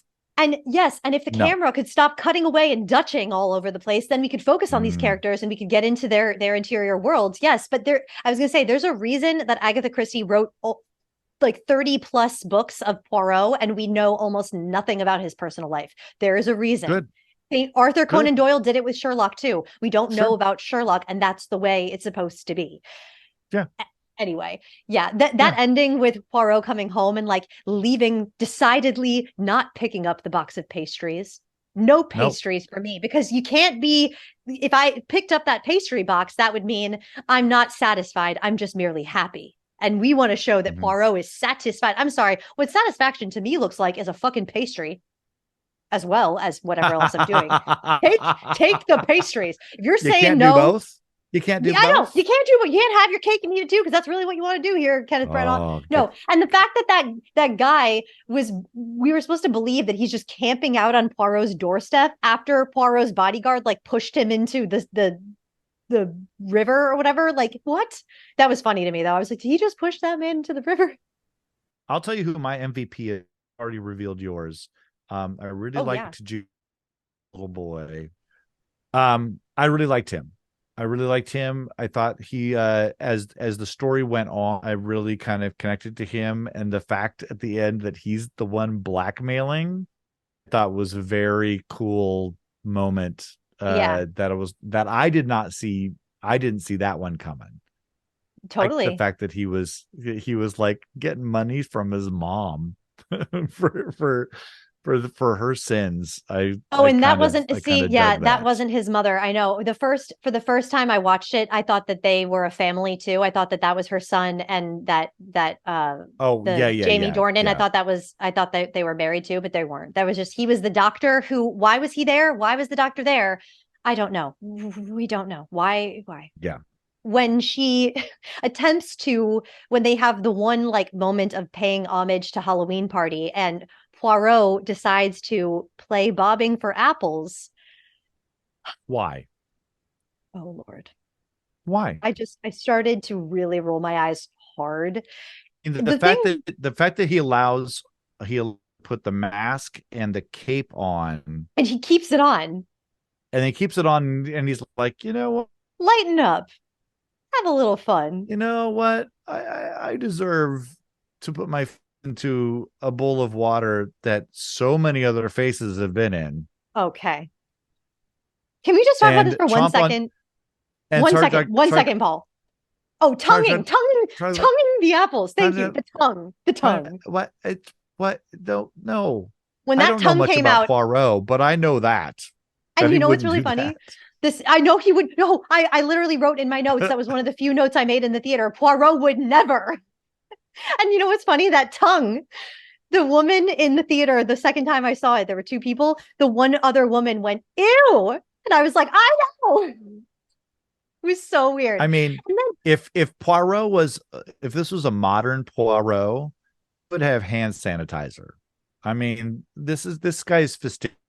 He's not going to just put his face into some tepid water and take a bite of an apple that's been like drooled on by a bunch of orphans. And can we just talk about the logic of the game of bobbing for apples for 1 second here? Like, what parent in their right mind would ever? I remember as a child being like asked to play that game, and I was like, why would I do that? You have all just spit into that water. Like, and how is it even a game? Because obviously, if you push the apple to the side of the bowl, you just shove it into your mouth. Bim, bam, boom. I won the game. Like, what? There's no skill here. What is this game? Right. How did this ever become a game? What the fuck? You know what a better game is? Snapdragon. Oh, thank you so fucking much. Oh my gosh. Okay. And this is part of the David Suchet adaptation that I really, really love. Is they're drawing that Halloween Party and those games. The Snapdragon game is such a big deal in the novel that to see, and as you're reading this novel, right? Like as a modern day American, you're just thinking to yourself, man, these games are so weird, but like I'm enjoying myself listening to the descriptions of them, because there's a lot of weird ass games that I've never heard of that they play in England around Halloween time. And it sounds so fun. And so when we got to see the Snapdragon, and the kids had that nursery rhyme that they were singing, it was so creepy. And what a great way to like draw us into the world. And then to have that echo of the sound, like snip, snap, dragon, the whispering children sound in the background. It was so judiciously peppered in and used so well. I loved it. And that was a huge missed opportunity in the remake, was like to have Snapdragon. Absolutely. I mean, you've got this creepy moment that's just, it's sitting right there and would fit in. I mean, even if you want to get rid of the orphans because you don't want to have a bunch of kids running around, fine. But maybe the young Leopold can say, hey, pass the time, let's play a little Snapdragon or something. There was play a little Snapdragon. Exactly. I mean, that would have been flambe my raisins, light them up. Yeah. Seriously, yeah. Oh my God. The game sounds horrific. Like, the game is you soak a bunch of fucking raisins for a day in rum, great for children, right? And then you light them on fire, again, great for children. And then you have the children put their hands into the flame, and the game is like to pop the lighted on fire raisin into your mouth, and when you close your mouth in the darkness, it looks like you are a dragon snapping the flame, and you extinguish it with your mouth. That sounds so fucked up, but God, they just don't let kids have dangerous, sharp things anymore, do they? Like, all the good fun games, they don't have them anymore. Terrible. I know. So like, terrible. Kids can't blow things up. Kids can't, you'll put your eye out. Ralphie. Yeah. Too bad we're letting live less physically scarred lives, more emotionally scarred lives now. So right. That's what it's all about. God. Yeah. And Lord knows Poirot is just exhibit A. But can we also explain why Rowena Drake is throwing this party for these orphans? Like, it doesn't make any sense in the novel because Rowena Drake has no children in the novel. The addition of her children is it's something that I think the David Suchet adaptation really does.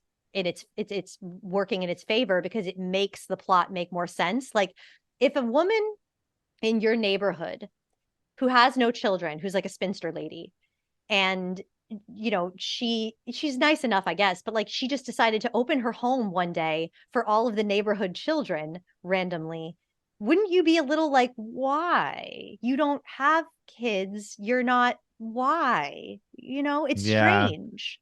Yeah. Have you never read Hansel and Gretel? I mean, do we not know about things like this? Yeah. So the fact that they had this, like, so from the hours of 5 to 7, it's children's orphanage party, right? With puppet shows and no Snapdragon, sadly, but whatever.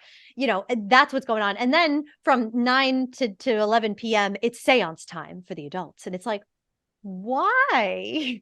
They didn't tell you. Yeah. And back to the bobbing for apples moment really, really stood out to me. Why does the mask is on top of his head, right? He's down, and he's bobbing for apples. So she can't see the mask. All she sees is like a black figure, cloaked person leaning over the bucket. I guess that Joyce might have been the only one to have like a black cloak. So maybe that's why. But it's like, she makes this assumption like, oh, there's Joyce. I'm going to drown her while she's deep in this tongue in the apples. And then all of a sudden stops because she realizes it's not Joyce. Like, this is so, and then the timing doesn't really work out because wouldn't that, like, she sets the clock back a few minutes so that everyone thinks that the murder took place at midnight when really midnight was before that. And she has a few minutes to run back to the library. So wouldn't she, by the time she realized, oh, this is the wrong person, and I'm in this other room, I think on another level of the house completely. Oh shit, wrong body, not Joyce. Gotta run and go find Joyce and throw her off the balcony real quick because I've only got a few minutes. Like, it didn't say that she changed the time by like 5 or 10 minutes. It said like 2 or 3 minutes, I think. So it just doesn't make sense. It's just so flimsy. And Kenneth Branagh's, I really thought he was better than this. I know he's better than this. And I promise you, I will at some point watch the Suchet version a little more closely than I did this time because I really didn't have time to like really dive into it. But from what I saw, I enjoyed it. I enjoyed his presentation of the character. And I think overall, the Halloween Party is a better story and a better mystery than Haunting in Venice could concoct. Well, So I'm looking forward to like getting from start to finish without any interruptions and really kind of like getting yeah, into it. yeah. Yeah, I want to talk a little bit more about the Poirot version, and because it just Please. like there are so many things about it that I think actually that the script is this writer Mark Gatiss. He has written a lot for the Poirot David Suchet series. This is his best work by far because there's so many problems with the novel. It's almost like it's quite extraordinary how he was able to so seamlessly write almost every single wrong and make it make sense and not veer too far from the source material. He took every good thing about the source material and brightened it and just raised that resolution up. And That's he tough just, to do. That's yeah. very tough to do. And not only did he cut out the things that didn't make any sense, he cut whole characters, of course, but then he kept remaining characters and he gave other like storylines and other plot lines to the main cast so that they had more to do. Like Zoe Wanamaker, like this could have been a really great Ariadne Oliver book, but she wasn't in it enough.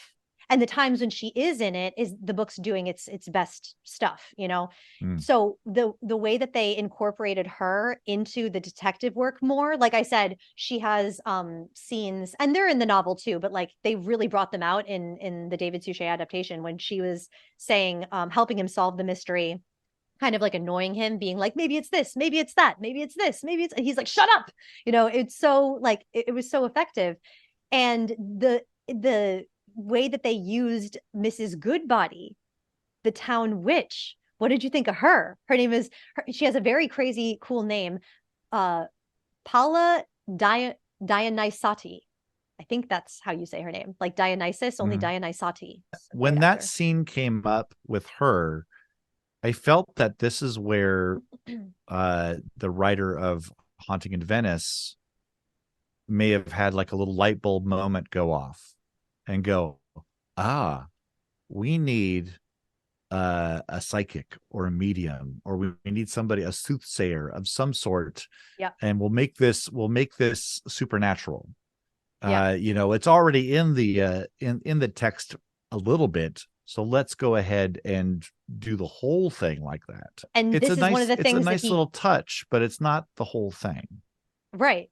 He turned up the volume on the Mrs. Goodbody character being the town witch. In the novel, she's not made a big deal of. She's not like a town freak.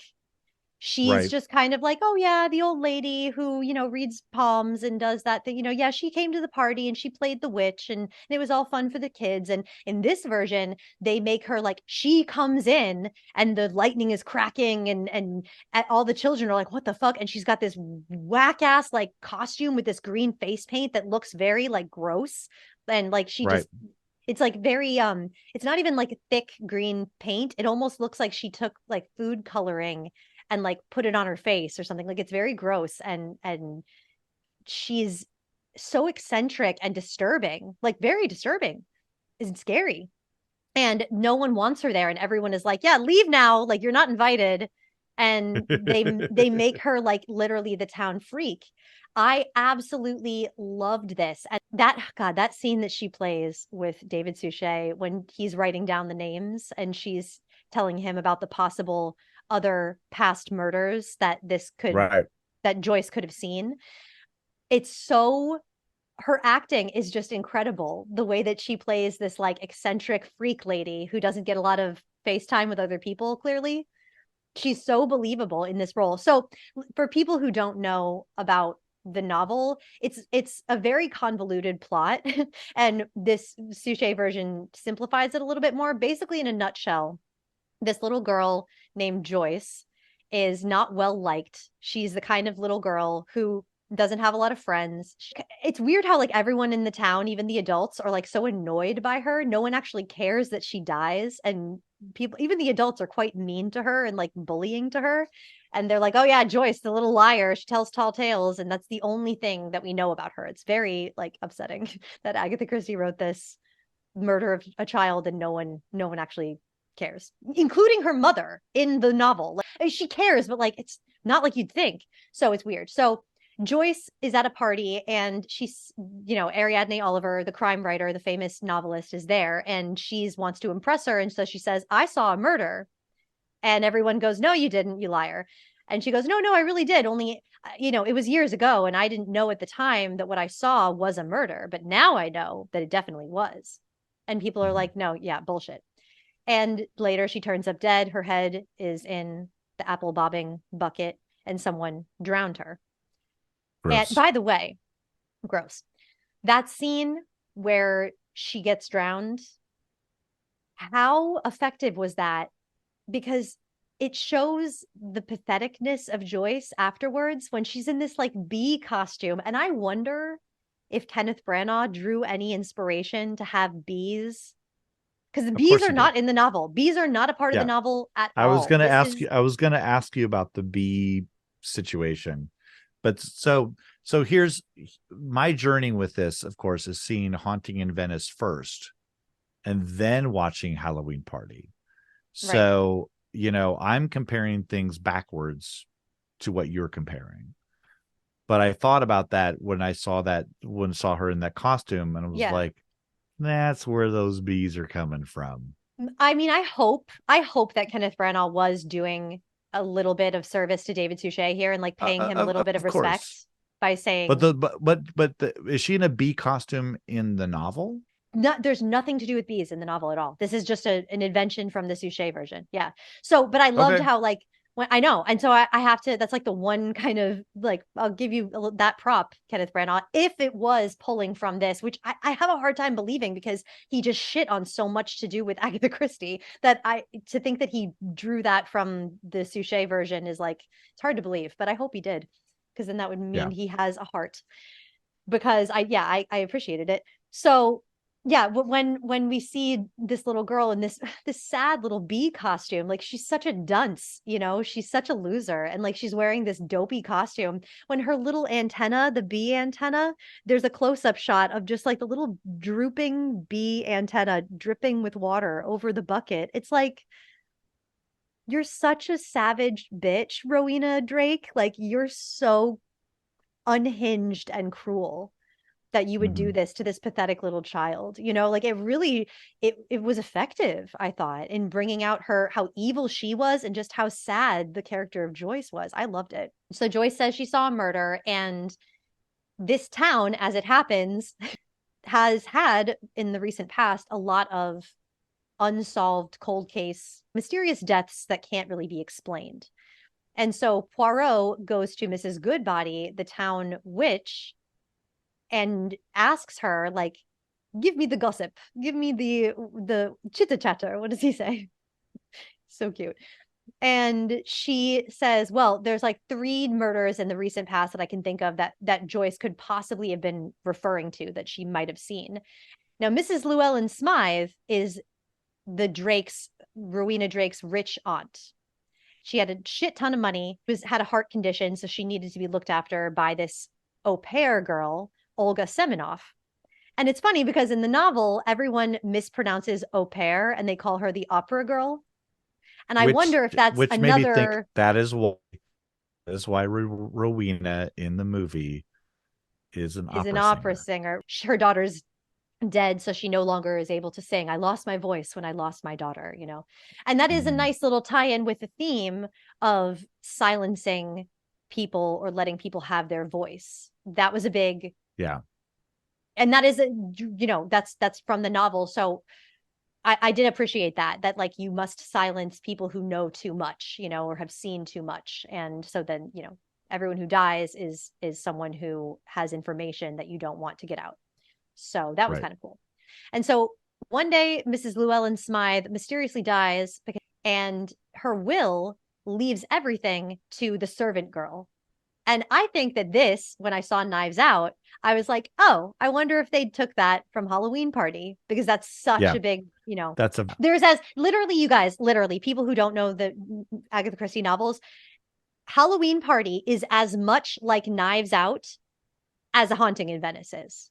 I'm not lying. or it's more like Knives Out? Knives Out is more like Halloween Party than Haunting in Venice is. They're like Is that what equal. you're saying? The Oh, they're likeness equal. to, Okay. yeah, like I'm telling you, if Ryan Johnson were a lesser man like Kenneth Branagh, he would have said, "This is an Agatha Christie remake."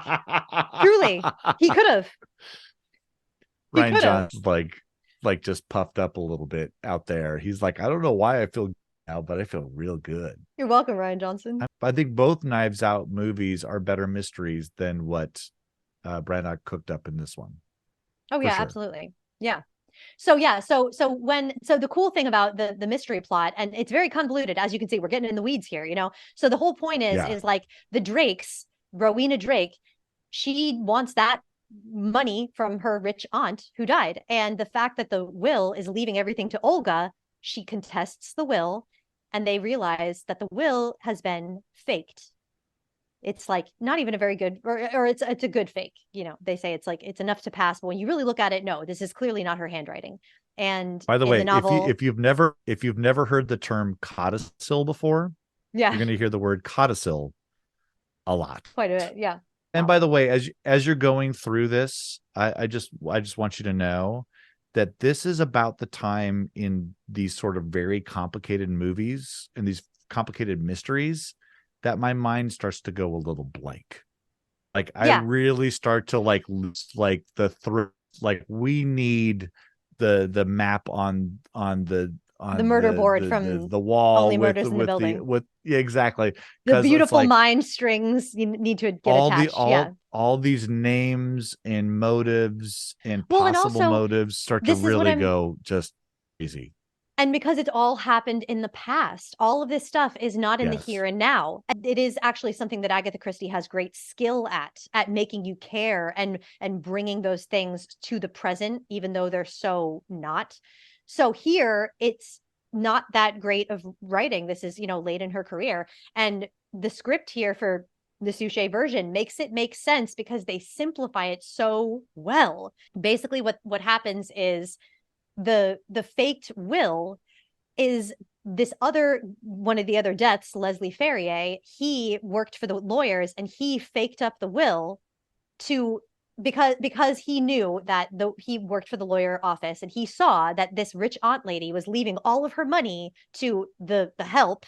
He wanted to make a little coin, so he called up Rowena Drake and said, "Hey, just so you know, your aunt just changed her will and you're not getting anything." And she was like, "What?" And he goes, "Yeah, I'll help you out if you know, cut me in."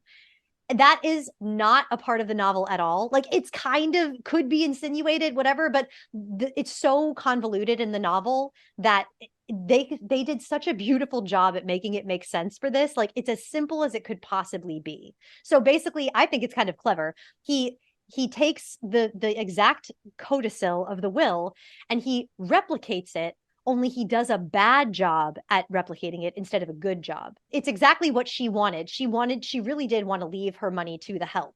But if you take that and you make it look like it's a fake and very easily spottable, then when you contest it, you get all the money. So even though your aunt didn't want to leave you the money, you're still getting the money. So I don't know if anyone could follow that, what I just said, but I think it's very clever.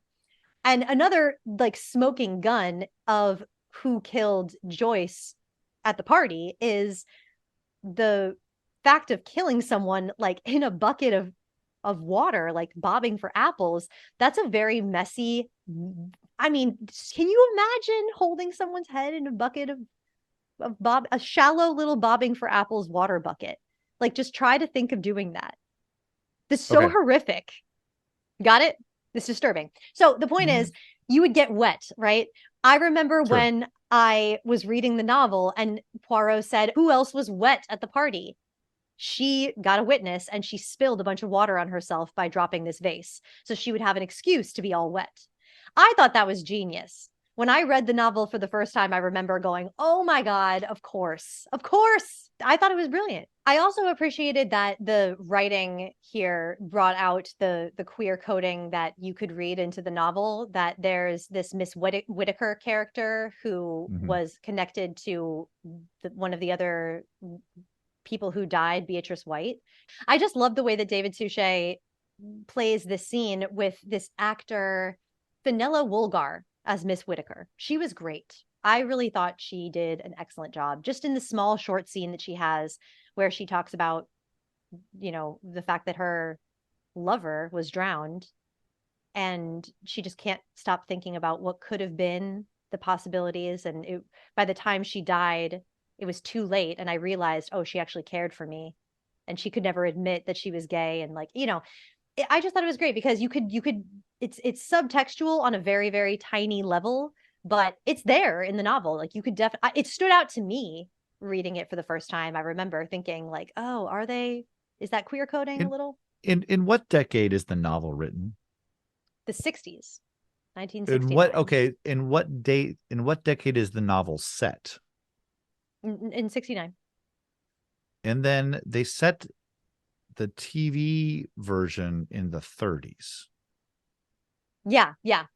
It tracks with and they always wanted to keep the timeline making sense. So they organized. He doesn't do the novels, like they don't do their adaptations in order of publication. They kept pretty much all of their adaptations take place in the 30s. And I think it's probably just because aesthetically that's where they wanted to keep it. Well, it doesn't bother me. I mean, Yeah. The Haunting in Venice is set after, like, at the end of World War II. So, I mean, decades, you're all over the place with this story. And it doesn't really make a difference. And I think that they did incorporate the World War II aspect into the story, like in a way that did make a lot of sense, that these people were refugees, and that was lovely. I appreciated that. Like, gotta love some historical accuracy. Using a common disaster like a war, to unite people of different races and different ages is like, yeah, it's great. It did make for pretty good storytelling, and that was one of like the stronger elements of the A Haunting in Venice. I agree. Yeah. I agree with that. The things that I really, really liked about the Suchet adaptation was like the visual storytelling too. There were these cool clues that you would not pick up on if you didn't know to look for them. But like the color that the Drakes were wearing, they were all wearing purple when you first meet them. And then when you first meet Michael, he's also wearing purple. So it connects them on like a subconscious level. I just thought that was so like attention to detail was so cool. And like, the horrible brother Leopold, his Halloween costume was like the devil mask, and that was a great red herring. And just the acting of the brother Leopold, like hating his sister and being such a little shit, I thought that was really great. And I absolutely think that Kelly Riley killed it in A Haunting in Venice. She's a great, great actor. I wish that we hadn't gone so far into the melodrama for her stuff. And I wish that by the time we were focused on her part, do you notice that like the scene when she was in the garden with Poirot and Tina Fey walking through the garden and she was giving this plot explanation, so much explanation about the character and the flowers and the garden. It was all done in pouring rain.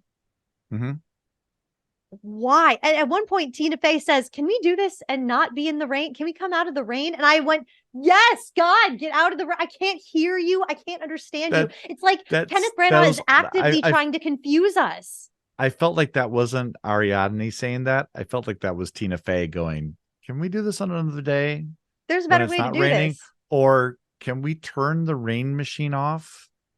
It's above us. That's obviously above us." So much of the plot was lost. Yeah. The plot. I could not understand or follow what was happening. If I hadn't seen it twice, I would not have understood. Like, I got the flower thing by the end, I did, but like, it was rough. It was really, really rough. Same thing with like the very obvious way that they made Maxim a chef.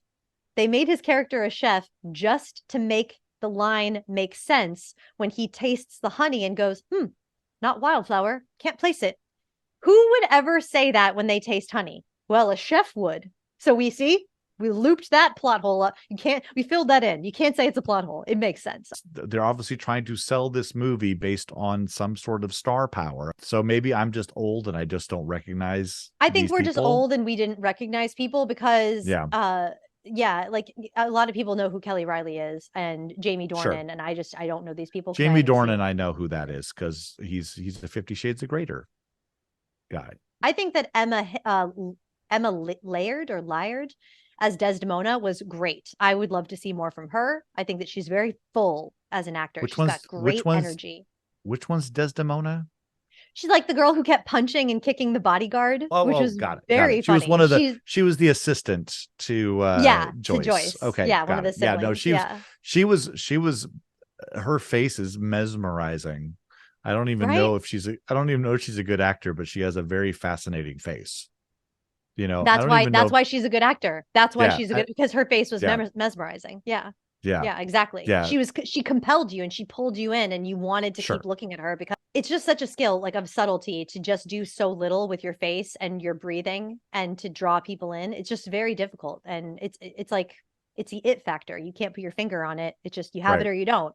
And yeah, Emma Laird, I think her name is. She really has it. She's great. And another thing that I realized in the Suchet version that I really love, that is so true to Poirot, is that, and it's never in any of the Kenneth Branagh adaptations, is that Poirot always says in the novels, it's all about the victim. You must return to the victim. They are the key, their personality. Go back to the victim, and then you'll find out who done it. With Poirot, it's never about the victim. In any of Kenneth Branagh's Poirot. That's what, yeah. It's never, it's all about him. Or it's about the murderer, but not even really so much that. It's about him, which is, it's like, what am I experiencing? What am I going through that makes me realize who the murderer is? And it's like, no, sir, no, it's just, nobody cares. Nobody cares. Nobody should care. You are supposed to be, almost, again, going back to Columbo or going back to Lieutenant Hubbard or going back to any of these mystery solvers that we've covered so far. It's like, you have a personality and that's great, but it ain't about you. You can put your personality into it all you want, but in the end, we wanted just to know who done it. We just want to know that the person who did it is going to get caught. And also, I want to care about the murder and why it happened, and the victim, and who was the flattest thing in the whole remake was the victim, Alicia. She was told in these slow motion black and white flashbacks, which in 2010 were kind of the cutting edge, I guess, like, or not the cutting edge, but like in 2010 they weren't as egregious as the way that they flashed back to, like, remember when they flashed back to like her and Maxim and how they fell in love and it was just them slow motion dancing in the garden. I was like, and I checked my watch. It was so boring. And I had no emotional connection to the mother-daughter relationship, the Munchausen syndrome. Right. I did not feel for it. The person that I cared about was Joyce. Yes. Yeah. Yes. And not because of the story, because of Michelle Yeoh. Well, yeah, but also she's the immediate concern. That's the reason why they're locking everything down. That's the reason why they're there. That's the reason for the season, is because she is dead. If she had died, everyone would have gone home on their gondolas and movie would have continued maybe the next day. Who knows? But because she's dead, now we spring into action. And the daughter's death is so long ago and so in the past, it doesn't really it plays into motive of Rowena's motive, but it doesn't play into the story that we're watching. It's funny that is one of the aspects that Kenneth Branagh decided to keep, is one of just the weakest things about the novel, is the past, the things happening in the past. And they had every opportunity to get me to care about this mother-daughter relationship. And like, it was so flat when Kelly Riley was, not her performance, but the reasoning, the justification behind it, because this her little girl fell in love. And when she would come home from her opera tours, she didn't have her little girl to come home to anymore. So therefore she must poison her so that she's like a child again, and get the lover to go away. And I don't really care that much. Haunting in Venice was a big meh. I wanted to have the spin-off movie with Michelle Yeoh really bad, because there's something baked into the novel that is, they bring up, and it's in the David Suchet adaptation too, when they're reading about these Salem witch trials and stuff, and they're like, oh yeah, if a woman was suspected of being a witch, they would throw her in the water, and if she floated, she was a witch, and if she sank, she wasn't, but then she was dead. So it's a no-win situation. And there's like, they read a passage out of this book in the novel that's like, thou shalt not suffer a witch to live. And that Oh, was what I think sparked the Joyce character, is could be. Yeah. witches must die, Sure. and that was the thing, yeah, like you're saying, was the most fascinating and the most interesting. And if they had gone into Joyce's character as gotten interested in her as a victim more, and if the whole Hmm. story would have scrapped the mother-daughter shit, no, the only murder we're trying to solve here is like who killed this medium and impaled her on a statue. And if we were going back into the history of her experience as a war nurse or whatever, and it was taking place in this orphanage, and the Halloween party of it all was not in the here and now, but maybe like going back into the past or something. And so I could even still buy it if we wanted to use the hallucinations that Poirot could be experiencing to like relive the past and be at this children's Halloween party when this nurse was also when she was there when she was younger, and then that could be such an engaging mystery that keeps Michelle Yeoh at the forefront of it and keeps the victim at the forefront of it. I thought that actually a good Yeah. part was when Poirot saw the little girl. He was having those visions and he sees that little girl and he thinks, oh, you are one of the orphans, right? And you've been hiding up here. That's why I've been hearing you whisper, humming. And because goddamn, Hmm. that humming, that song that they kept playing, that little children's song, got so annoying. I so overused. But that moment when he saw that little child was one of the most effective moments in the whole thing, because it was like the fact that he was hallucinating became very scary when he realized Tina Fey was like, who are you talking to? And then she disappeared. Right.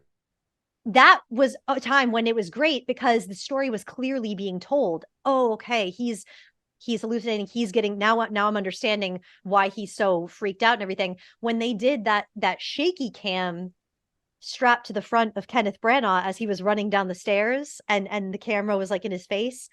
No one likes this. I've heard a lot of people review the film and say that they don't like that part.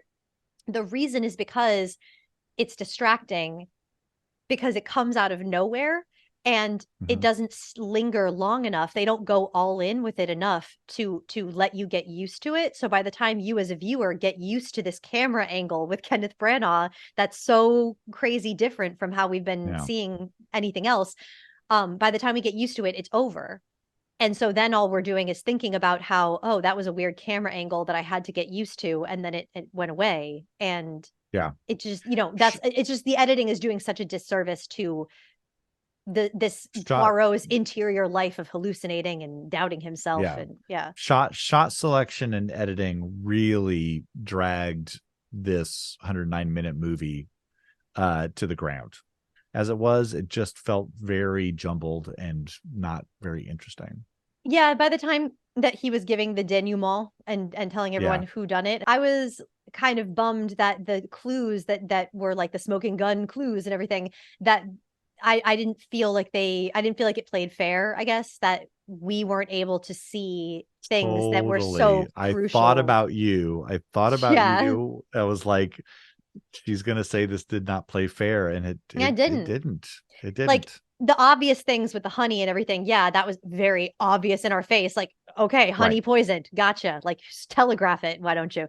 And that had nothing to do with the murder mystery. That was just, for Yeah. Poirot.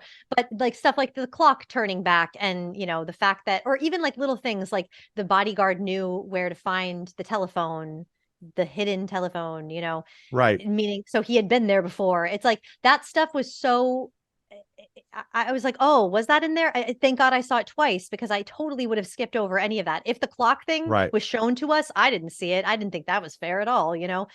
I don't know. The fact that Leopold had to give his money to them was, I mean, it was cute because I wanted them to get to Missouri, but it, I was like, he just lost his father. This poor little kid who's been through hell, let him keep the money, Yeah. and he was supposed to, they wrote his character to just be like, it's okay, because the dead, because I guess he was kind of a medium. He was kind of like a little detective, which was very cute, his connection with Poirot. But also he was like connected to the ghosts. And I was like, so wait, does he see dead people like Haley Joel Osment, or like, is that, I think it was one of those things. It was very like Sixth Sensey and weird. And the fact that he had to be optimistic about his father dying and give away his money, I'm like, let the kid have something, man. I was pissed for that reason. That optimism at the end, I was like, ugh. And then Poirot going back to, who needs him?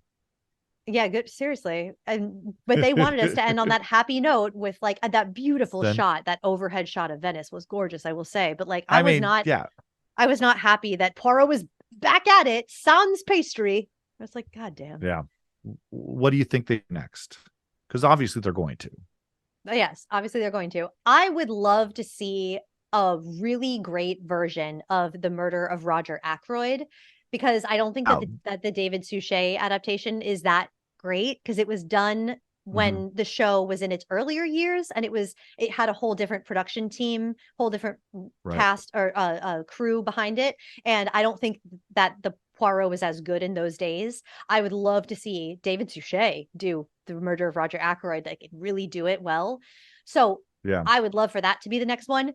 It won't be, because then Kenneth Branagh can't be the lead, because that one, The Murder of Roger Ackroyd, if you've read it, you know that there is a character in that. Spoilers. No, I won't spoil it. I will not spoil it, because it's a really, really good novel, and please read it, because it has, if you don't know the end, it's kind of like not knowing the end of Psycho, and like, bravo to you for getting this far. Because I was spoiled on The Murder of Roger Ackroyd, the trick of the book. I knew it as I have been.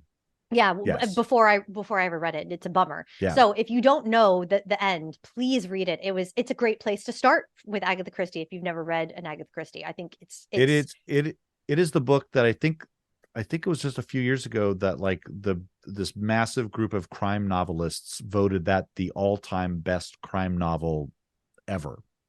Wow, I wouldn't go that far, but it's good. Right. I think that, and then There Were None is really is probably her best book. Yeah. Not my favorite. It's my second favorite, but it's Murder of Roger Ackroyd's up there though. And it's I think it's because of the twist that we're not giving away. And I think it's because of the lead up to it. That would be a very interesting one to do, because I would leave that play. If they do it, it will piss me off, because Kenneth Branagh will write himself to be the front runner. And in The Murder of Roger Ackroyd, there is another character who must be the front runner. Must be. Yeah. Crucial that this other person takes more screen time.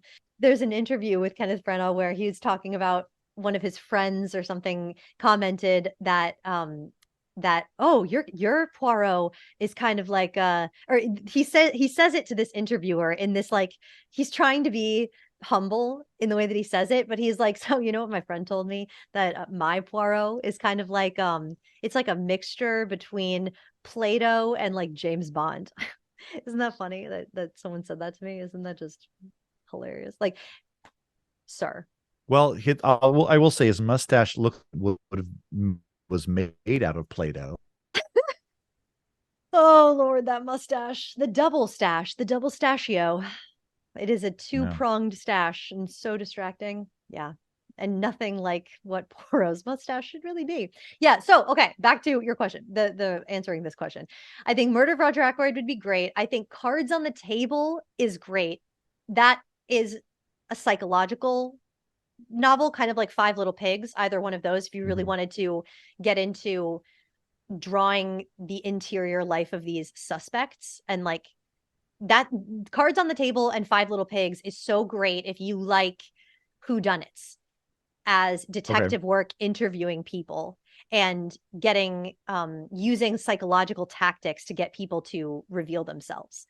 So those are two great ones for that. Appointment with Death or Murder in Mesopotamia would take us on adventures. So if we wanted to go to other, exotic locations, we could do those. I would put money on those then, because production value has to be a production value has to be of this. This is why they put this in Venice. they have to it's a film. Right. It's not just a TV show. They've got to do Yeah. that. Yeah. I mean, you could take Five Little Pigs or The Murder of Roger Ackroyd and set it wherever. Like, I don't know why you would do that, but you could. Right. I would love, this is my hope. A way that I think Kenneth Branagh could really use his strengths is by doing one of these and adapting it to the theater setting. Because if there's one thing we know about Kenneth Branagh, he knows the fucking theater. He's good at theatrical, Shakespeare. It's who he is.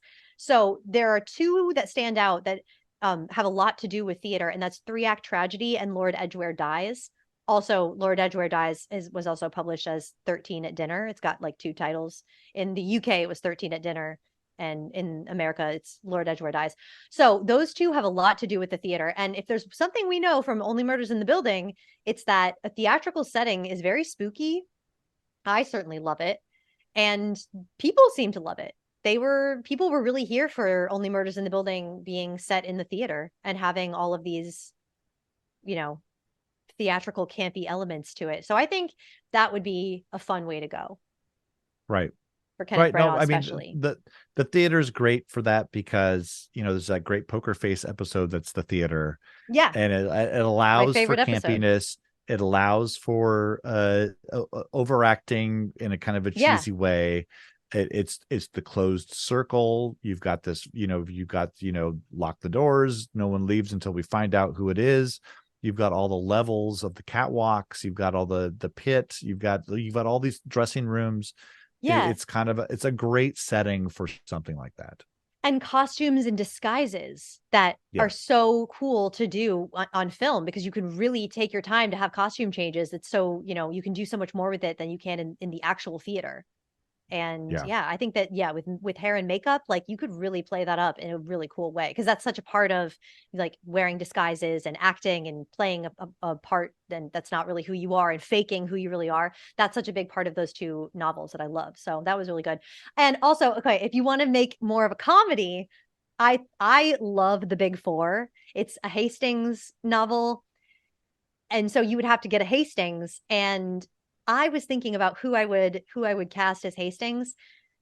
Can we please resurrect Richard Briers? As soon as I thought of Richard Briers as Hastings, I couldn't get it out of my mind how absolutely perfect it would be. He played Smee in the Peter Pan that we loved. The one with I was trying to figure out what it is. The one in the early 2000s. Right. Could not remember his name. Yes. Yeah. Richard Briers, he was in Much Ado About Nothing with Kenneth Branagh. He was in Hamlet. He was in an Agatha Christie, Margaret Rutherford, Agatha Christie, Murder, She Said, that one. And he was also in Why Didn't They Ask Evans? I think, another Agatha Christie. He's dead, and so he can't, it's sad. I miss you, Richard Briers. He was so amazing. I love that guy so much. And when I saw his face, I was like, oh my God, that is Hastings. It's so tragic that he never got to play the role. Because Hugh Fraser he plays him in the David Suchet, and so he's so good, and he is the narrator of all of the Agatha Christie audiobooks, and he's incredible. But I don't know who else they could get to play Hastings. I'm gonna have to think on it and let a person like pop into my mind, because it's this dopey kind of character, this Watson to his Sherlock, and always the comedic relief. So if you can think of someone, let me know. Or listeners out there, anyone listening, please tell us, who would you get to play Hastings? And if they did The Big Four. I love The Big Four. It's one of my favorite Poirot Hastings novels, because it's just so outrageously silly. It was so fun to read. If you want silly, campy Hastings and Poirot, read The Big Four. It will crack you up. It's really very good. Yeah. Oh, he was also in... That's right. There was another thing that Richard Briers was in. It was an amazing short film with John Gielgud, and it was directed by Kenneth Branagh, and it's an adapted Chekhov story. It's called Swan Song, where John Gielgud plays a washed up actor, and Richard Briers is in it. It's just so good. If you want some great acting, that's on YouTube. It's 20 minutes long. You could do a lot worse things with your time than watch that for 20 minutes. Enjoy. You're welcome. Fantastic. Kenneth Branagh, just as a director, excellent. Mm-hmm. Oh, it was so good. Oh, John Gielgud is fabulous. No. I don't think we need to go to awards. I think Suchet versus Branagh is not a contest. Oh no. So we all know who's winning. Congratulations, David Suchet and the BBC for winning this contest. And let's move in to the feed crack. Yes. So I put up a poll on YouTube just a few hours ago. I totally forgot to do it like days ago, like I wanted to. And just the question was, have you seen a haunting in Venice? And what did you think? Did you think I loved it, I hated it, or did you think meh? And a total of 4 people have left results. 2 people said they loved it. Yeah, because I know it's just a few hours ago, so not a lot of time to get any results there. But so 2 people said they loved it, and 2 people said meh. Nobody said they hated it. And that's good. I'm happy for that because I don't ever want them to stop making Agatha Christie adaptations. Just no matter what, even if it's Kenneth Branagh, and even if he pisses me off, I still want them to just make them better. Just make them better. And not all about you, Kenneth Branagh. Not all about you. And please send some flowers, send some chocolates, do what you got to do to patch up things with Emma Thompson and get her as Ariadne Oliver. This will never happen, ever. But get her. Would you like get her? What were would you like to hold your breath? Would you like to hold your breath on that one? No, yeah. Okay. Good. But just get Emma Thompson in one of these adaptations, please, because her energy would be so perfect for one of these characters that Agatha Christie has drawn. One of these female characters. God, when I saw her in my mind, I'm telling you, I was in the gym and I dropped the weights and I was like, oh my God, Emma fucking Thompson right now as Ariadne Oliver. Oh God, it's exactly the image I get when I read Agatha Christie. It's uncanny. We do have some feedback from our Columbo episode. Yes, one of our gorgeous patrons, Lisa Silver-Talevsky. She said, so she's responding to the question, who reigns supreme, Cassidy or Culp? And she answers, is this really a question? Jack Cassidy reigns supreme, flamboyant, entertaining, a star. I wish he got the accolades. His wife and son got at the time. Yes, very true. I'm a huge Columbo fan, and the Cassidy episodes are my go-tos. Don't get me wrong, I don't hate Robert Culp, but he plays the same ass character in everything he does. He doesn't act, he plays himself. Not my favorite actor. And she said she's leaving this before listening to our podcast. I'm sure I won't be disappointed. Well, you might have been, because we both did rave a bit about Robert Culp. The other question you asked is Mrs. Columbo real? And she answers, she was. Kate Mulgrew did a spin-off series to Columbo called Mrs. Columbo. Woof. Woof. It's terrible. It's terrible. Peter Falk was not happy about it. Nobody was happy about it. In it, Mrs. Kate Columbo was a news reporter solving crime like her husband. None of this makes sense. It was really terrible. Yeah. Peter Falk never starred on the show. It got bad reviews the first season, so they changed her last name to Callahan the second season, and she was raising a daughter. Mandela effect or what? Right. It's not even memorable enough to be Mandela effect. No. Yeah. True. Not done listening to the podcast halfway through, but you two are killing it. Great show with 3 exclamation points after killing it and great show. Thank you for the exclamation points. We really needed them. Thank you. Lisa, you rock, babe. You know how much I love you. I love you. All my patrons, love you, my babes. Oh, so wonderful. Yes. If you have feed crack, please let us know. But yes, please subscribe to the channel. We've gotten a ton of new subscribers, but truly it is difficult to get monetized on YouTube. And we're chugging along here trying to reach 1,000 subscribers. So we're almost at 500 now. Get us to 500 quickly. It is our first little mini goal. Every subscriber gives us just so much motivation to keep going. And, you know, it's a labor of love. We love what we do, but knowing that you love it too, it helps out. It warms my heart. So let us know that you love it by whacking the subscribe button. Whack the subscribe button like David Suchet comes out at the end of that episode and he whacks Michael Garfield on the head with his cane. Whack the subscribe button like that. I didn't even mention that. Oh God, what a moment. Probably my favorite moment of the entire episode. It's like superhero Suchet. So that's as much crime fighting and superheroing as Poirot should ever do. Just give the murderer a good whack on the head with your cane. Yes. Thank you. Please and thank you. After you've hit that subscribe button, right? Know that there's a place to do comments. And listen, who loves comments more than Jade? Answer: nobody. Nobody. Crack me out, Nobody. man. Please, Feed crack. you need to make those.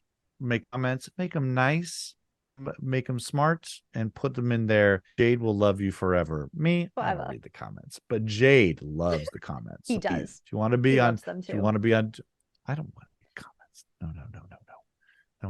No. I did that Oh, once. you It was a bad idea.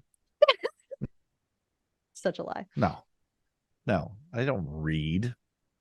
No, also, illiterate. if you've got friends who also don't read but love film and television shows, tell them about our show, because that helps push more people to it, and that helps us monetize and so on. So let everybody know that you're enjoying this, and you'll enjoy this too.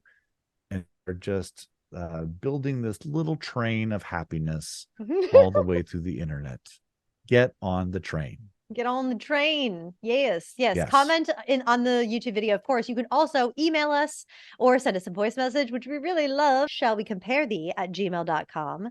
Or you can join our Facebook groups. We have two, one for Only Murders in the Building. It's our Only Perfectly Marvelous Murders in the Building Facebook group. Or if you want to just talk about films, classics versus their remakes, join our Shall We Compare Thee Facebook group. All of the links to all the things are in the description, as well as my Instagram, which is Jade the Naked Lady, and my TikTok, which is Jade8Green.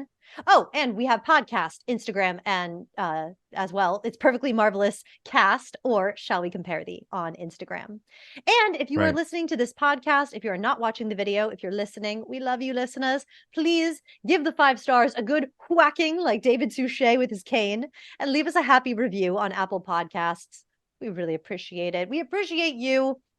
We love you so fucking much. I could kiss you. Love you. I've never said the podcast, but I'm going to say it now. I also have an Instagram.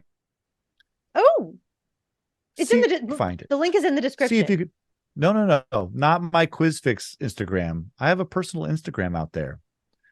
Here, see if you can find my personal Instagram. The chase is on. The chase is on. The detective hunt is on. The mystery afoot. Ooh. Yes. And if you can find it, friend me up and say, I found you through the podcast. And then I will friend you back. Then you'll know to never post any pictures. I love this. All right, listeners, you heard him. You heard the man. Get your stalker cap on. Start stalking Paul. Yeah. See if you can do it. It's like Where's Waldo of the internet. That's Paul. Waldo. That's me. That is me. Oh, well, you and Waldo are probably like long lost cousins. I can totally see it. Long lost doppelgangers. I don't really know if this is a good idea. I don't know if this is a good idea at all. Said it. You can't take it back. Put it out there in the universe. All right. Yeah. See if you can find me. I love that. All righty. Well, with that, I will say thank you so much for listening and or watching or both. Hopefully both. And we'll see you next time, babies. I'm Jade. I'm Paul Mamouche. Yes, get out of here, you flim flam floozy. I'm quirky, don't you know? See my little hat?